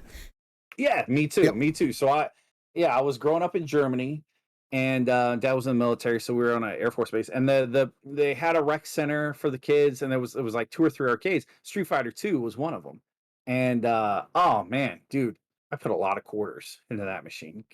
Played the crap out of that machine because there was nothing else to do really. Um, and then moved back to the states and throughout high school the local arcade here had tournaments all the time, and it was actually Street Fighter Alpha 2. And that actually, since we're there, Street Fighter Alpha 2 would be my all-time favorite fighting game. I enjoyed the movement, I enjoyed the characters, I just loved it. um Street Fighter Alpha 2, man, I won a lot of tournaments. I played a lot of Akuma's Death Touch, got it down, man. Got it. I mean, I was just there's nothing better than a bar full of people and you just wreck somebody with Akuma's Death Touch. It's just with a whole nother level. This is awesome. And I think that plays into it too. Like I have a lot of fond memories of playing the game. You know, if you take away Street Fighter from me in Germany, you put a Mortal Kombat cabinet there, maybe I get good at Mortal Kombat, maybe it's a different conversation. So, you know, maybe it's just happens to be what was there. Because then, you know, when I grew up and started getting in arcades, the first arcade I bought was a Street Fighter 2 cabinet. And had it in the house for years. Like I loved it. Loved it. I, But yeah, Mortal Kombat. I mean, Go I would go to say though that Mortal Kombat had the same problem Street Fighter did though. Sure. 2 is where it started getting good. Right. I don't care for the first Mortal Kombat. Yeah, or the first Street Fighter. Or the first Street Fighter. Kind of like it was kind of Well, no, weird. it was a one-on-one fighter. Oh yeah, it was a fighting game. Yeah, it was a fighting game. It was just not good. Yeah, Not good. I mean, and actually, I would say the first Mortal Kombat is better than the first Street Fighter, but yeah, neither to me are going to be my go-to. Sure. Yeah, Soul Calibur. So now that brings up an interesting point. If it comes to 2D versus 3D fighting games, I love the 2D games. Same The here. 3D games, never a fan. I never liked the having to deal with that. Never enjoyed. I mean, I played Killer Instinct. Never really. See, that's my number one. That's it. That's where it's at. But the original Killer Instinct. Yeah, back in the day. That's cool. I did not like Killer Instinct 2. Yeah, that's awesome. Or Gold for that matter. A little bit of it. But I played a little bit of it. But those are technically 2D fighting. They are. You know, and that's, they have, you know, all the glitz and glam of 3D, but they fight on a 2D plane. Yep, that's right. And so I played it and I enjoyed it. Soul Caliburs were not really my thing. Then you get to like the what's funny is a lot of people enjoyed, and actually no one's mentioned it yet. Marvel vs. Capcom. When they started doing the crossover games, I did like those, but Marvel vs. Capcom 2 pissed me off because it took the place of my Street Fighter Alpha 2 in the arcade we were at. So my game was gone, and you know, I would say from an arcade standpoint, the CPS, the Capcom Play System, really cool arcade technology. Gave us some pretty neat games. Some pretty cool stuff. Oh yeah, Eternal Champions. I remember that. Remember that. I don't know. What's funny is like a lot of people, and no one's mentioned it. The Neo Geo fighting games, the Samurai Showdown. Yeah, all the SNKs are King of Fighters. really Yeah, good. right. Yeah, like, and there were some pretty good fighting games. I felt like they were always kind of limited, and maybe it was just the fewer buttons. Maybe I don't know. I always felt like they were compared to a 6-button game. They didn't have the same feel to me. Yeah. But like, because when I talk about like Neo Geo and wanting to go to when I wanted to go to like, I don't know, what going and checking out you know, whether it be emulation or actually putting like MVS cartridges in. I always go to Metal Slug. I love the Metal Slug games. They're so good. And so I don't play a lot of the Neo Geo fighting games, but yeah, I used to be really enamored with the SNK fighting games at the arcade and stuff, because they had the cool effects of where the sprite scaling to where the camera would give you that zoom in, zoom out effect as you got closer together. Sure. And that's cool. That is cool. And I mean, the fighting was solid. Like I enjoyed Art of Fighting, and I enjoyed Fatal Fury. Wasn't really big into Samurai Showdown. King of Fighters was good. Yeah, I played a lot of the King of Fighters. But yeah, no, not so good. Not so good. But yeah, I still, man, still to this day, I'm not like I was, but man, I can step up to some Street Fighter and play, man, and just it brings back memories.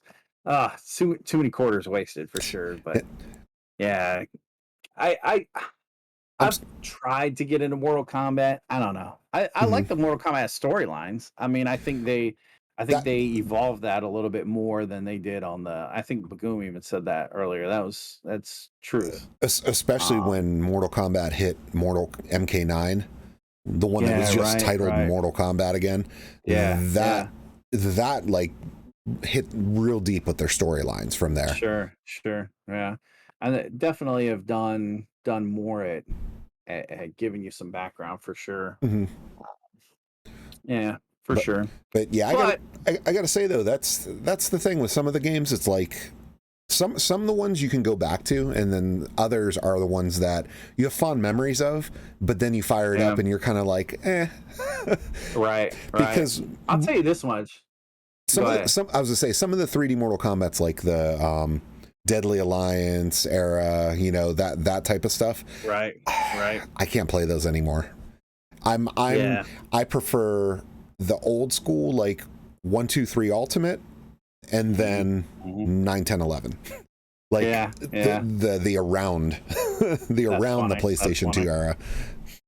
When I was playing Alpha 2 at our local place here in town, I also had it on PlayStation at home. So when I wasn't playing the arcade, I was at home playing, just practicing on the moves and getting everything. I will absolutely never in a million years, I don't care what fighting game you like, I cannot play it on controller. I have got to have a fight stick. I have got to have an arcade stick and buttons. I cannot play it with controller at all. Like I've tried the 6-button Genesis, I've tried SNES, I cannot. Even the new analog sticks, like new style controllers, give you a little bit of that. I can't do it, man. I wanna be there playing it. It's just it's tough. Yeah, it's tough to do. Definitely. No matter what fighting game you like, absolutely has to be on a fight stick. Has to be at the arcade for sure, 100%. Yeah, that's right. They did have a Sub-Zero game. That's right. Oh, yeah, I never played it either. I can only imagine, with my love for most Nintendo 64 titles, that it was probably a really great piece in their library. So, though I will say, as far as spin-off games, Shaolin Monks on PS2 and the original Xbox, that was a fun game, a co-op beat 'em up basically. Right. Yeah, no, I wouldn't call Splatoon a fighting game. So it's more like it's not a first person shooter, it's like a third person shooter, kind of like Gears of War. So like fighting games like almost team-based. I'm trying to think. Yeah, I was gonna say I'm trying to think of what fighting games you and I might have played. If anything, it would have been a Street Fighter game. And I probably like really beat you into the ground, so you probably don't want to play anymore. So Actually, yeah, you figure fighting wise, it's like you pretty much had Capcom, Namco, SNK, and Midway. It was they were the powerhouses. Now, Dead or Alive had the later games got some really good combat in. Yeah, that's true. That is true. They did get a lot better. Yeah, no, we played on the Street Fighter arcade back in the house up in Maryland. That's for sure. You might have squeezed out a W here or there, maybe. I might have to play some Shaolin Monks. I'll have to check that out. That'd be cool. Yeah, I might have to play some Shaolin Monks on stream. Beach volleyball. Dead or Alive beach volleyball. I actually have it on the shelf behind me. I haven't fired up in years. Pixelated bikinis and. It was actually a fun game though.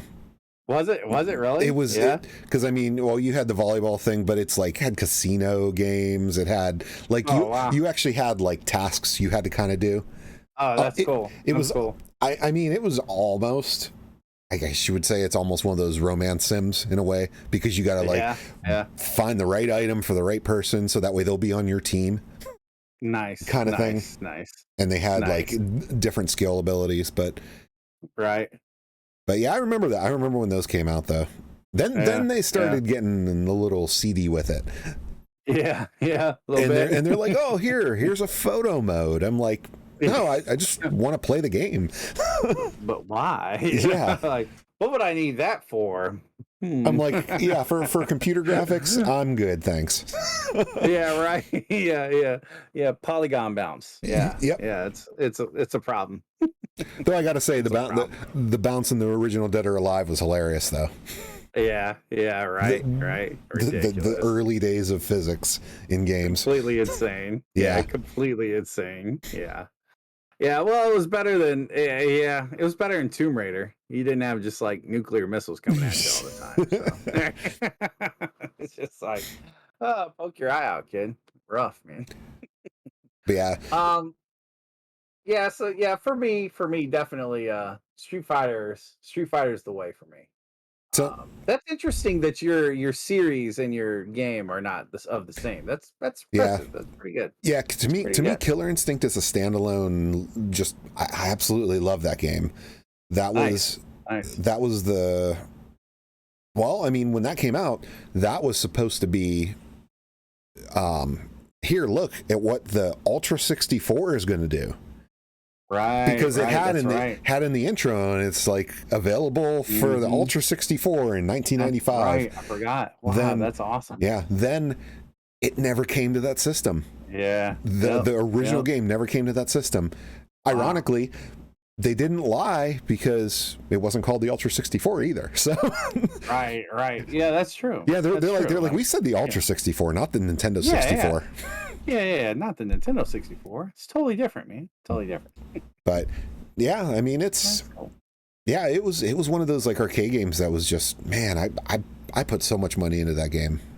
Oh yeah, for sure. The same. There's a lot of quarters. The combo system in Killer Instinct was, I mean, when you would hit ultra combos and it'd be like 30 move, 40 move hits. Oh yeah, so good. Yeah, that was pretty awesome. VHS for the Ultra 64. That's awesome. Oh, that's awesome. That's freaking sweet. That's great. I wish I had. Was that a Nintendo Power thing? Because like a swag type. Yeah, because I have a Donkey Kong Country VHS. That was kind of the same kind of thing, like advertising it. Oh man, nice. I would have loved to have had the Ultra 64 one. That's awesome. That's cool. That's pretty neat. You gotta upload that to YouTube or something. We need like some history, you know. Oh yeah. Well, I'll be honest with you. That's kind of. Well, go ahead. No, I was gonna say so. I noticed in chat. Okay, obviously there was some Soul Calibur talk. I didn't see any mention of Tekken or Virtua Fighter. No Tekken, no Virtua Fighter. I played Virtua Fighter in the arcade about like 4 times. I was like, I'm never playing this game again. It was too technical of a fighter for me. Yeah, it was like fighting a simulator. Like I just yeah. I used to play Tekken a lot. I play some Tekken. Yeah, and Tekken Tag I think was one of the earliest, like being able to tag out with another player. I don't know. With another player, yes. Yeah, exactly. Swapping characters, King of Fighters did it first. Yeah, but like an actual player, like an actual other person. Like you could like team fight, you know, and other than like wrestling games and stuff, but like fighting style game, I feel like that was one of the earlier ones. And that was a really cool concept. That was kind of neat, you know. Hey, there's an arcade fighting game for you. WrestleMania, the arcade game. Yeah, Do you remember the one that the one Midway did? Yeah. We got it. We got it at the barcade here. Yeah. They had it for a while. It might not be working anymore, but yeah, they had it for a while. Yeah, it's pretty awesome. Yeah, to where I just remember the Undertaker in there. It's like materializing tombstones to hit you over the head with, and that's right, shooting bats at you. So good. Nice. That's awesome. That's cool. They have them out there. That's pretty neat. I'll have to check them out one day. It'd be cool. Oh yeah, be a cool way to get lost down YouTube. Yeah, that's pretty sweet. Yeah, I definitely got to look those up. But Pretty awesome. yeah, there's all kinds of. I mean, you figure there's a lot of one-off fighting games too. Well, a couple series that didn't really do great. I was watching something earlier today about launch games from the PlayStation 1, Battle Arena Toshinden. Do you remember that one? Yeah. That was a 3-dimensional, like you move all around the ring, and like that was kind of a rough game. Yeah. I used to like Bloody Roar used to be good. Right. PlayStation 1 had that fighter maker too, right? You remember that? You could actually create and craft like your fighter and define their moves and all that. It was like fighter maker or yeah, what I might have it. I don't know. It's been a long time, but yeah, that was kind of a weird thing. I feel like fighting games, and obviously if you're a fan of fighting games, this isn't true, but I feel like for just a general gamer, for me, fighting games like late 90s, early to maybe mid 2000s was like their prime. And then I don't know, it's like there's been some good games, but it's definitely not the mainstream. FPS kind of took over everything, I think. Yeah, there are some, like you still have some of the nice 2D ones coming out, like actual like pixel art 2D ones, like the new like Guilty Gear and Blaze Blue and stuff like that. Those would be cool. Those are pretty authentic to the old school. Yeah. I tried playing the new Street Fighters, and the new Street Fighter isn't like the combo breakers and the different mechanics that they worked into it. It got a little, I don't know, it was a little much. I like my nice, easy Alpha 2s, you know. Yeah. Like play the basics, you know. Yeah, Super Street Fighter 2 Turbo is probably my favorite one. Oh Street yeah, Fighter. dude, I loved it. Yeah, so good, and it's cool to look at why was it turbo and the actual like the chips and the way that it was the machine was built to make it turbo. It's really neat. It's pretty cool. Oh yeah, sure. Pretty awesome. Yep. But yeah, no, RGA Shane. I don't know if you guys are here. You guys might be. They were streaming pretty late last night, but so the RGA guys, RGA Shane, thank you so much for the topic this week. If you guys have topics for us, not next week, but the week after, drop them in our Discords in our channels. We've got some. We're always looking for new information, and we usually cover the current events pretty well, but we love to have a debatable topic. Absolutely. Such as this tonight. So it was great. So thanks for the input. I appreciate that. What about this week? You got any games that you're playing this week? I had something in mind earlier. I was thinking about possibly jumping into some Mario Golf. Mario Golf did come out. Yeah, maybe do a stream of Mario Golf. Very cool. Yeah, that'd be cool to see. Yeah. I was thinking that, and possibly to be honest, us talking about fighting games makes me want to fire up some old school fighting games. There you go. I like it. Just to tour the genre a little bit. Yeah. I like it. That's awesome. Yeah, that'd be cool too. It'd be pretty excellent. Yep. I know for us the PUBG, the new PUBG map comes out, and it's actually Respawn map. It's and PUBG's on sale right now, so if you've been waiting, it's like $15 I think right now on Steam. Nice. It's the new map is you're going to be able to respawn, so kind of cool. We Bagoom and I played it on their test server. We ran a couple games of it. It's pretty neat. Not a bad looking map. So probably do that. I would love to finish Red Alert 2. I kind of messed up my last Red Alert stream. I totally forgot how to play these games. I mean, these real-time strategy games are, and I kind of took like 2 hours to beat a 1 hour mission, you know? So it was like, oh man, it was rough, but I'm having fun with it. It's a good time. Hey, Booty, what's up? Welcome. Good to see you again, man. Good to see you. But yeah, no, it's fun. So it'll be good. It'll be good checking it out. So we'll see how it goes. But yeah, that's all I got for this week. Yeah. Got any closing remarks? Any knowledge you want to drop on us? Nothing. Nope. Nothing. Nope. Nope. In fact, all the knowledge has been dropped. You've got it all. 100%. Yep.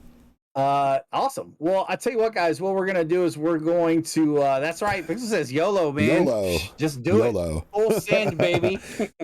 So what we're gonna do, we're gonna cut the screen, but stick around because we are gonna go raid somebody. We're gonna figure it out here in just a minute. Thank you so much for hanging out. We will be back 2 weeks from tonight. Doing something. I think we'll be back 2 weeks from tonight. I just thought I am going on vacation one of these days, but we'll figure it out. You can peep our social medias and it'll tell you everything you need to know. But thank you guys for hanging out. I really appreciate it. Yeah, thanks And, again, thanks everyone. for being here. All right. Absolutely. Yeah. Thanks, Booty. Appreciate you coming in. You guys have an awesome night. Have a great week, and we'll see you on stream. All right. Later, everyone. Later.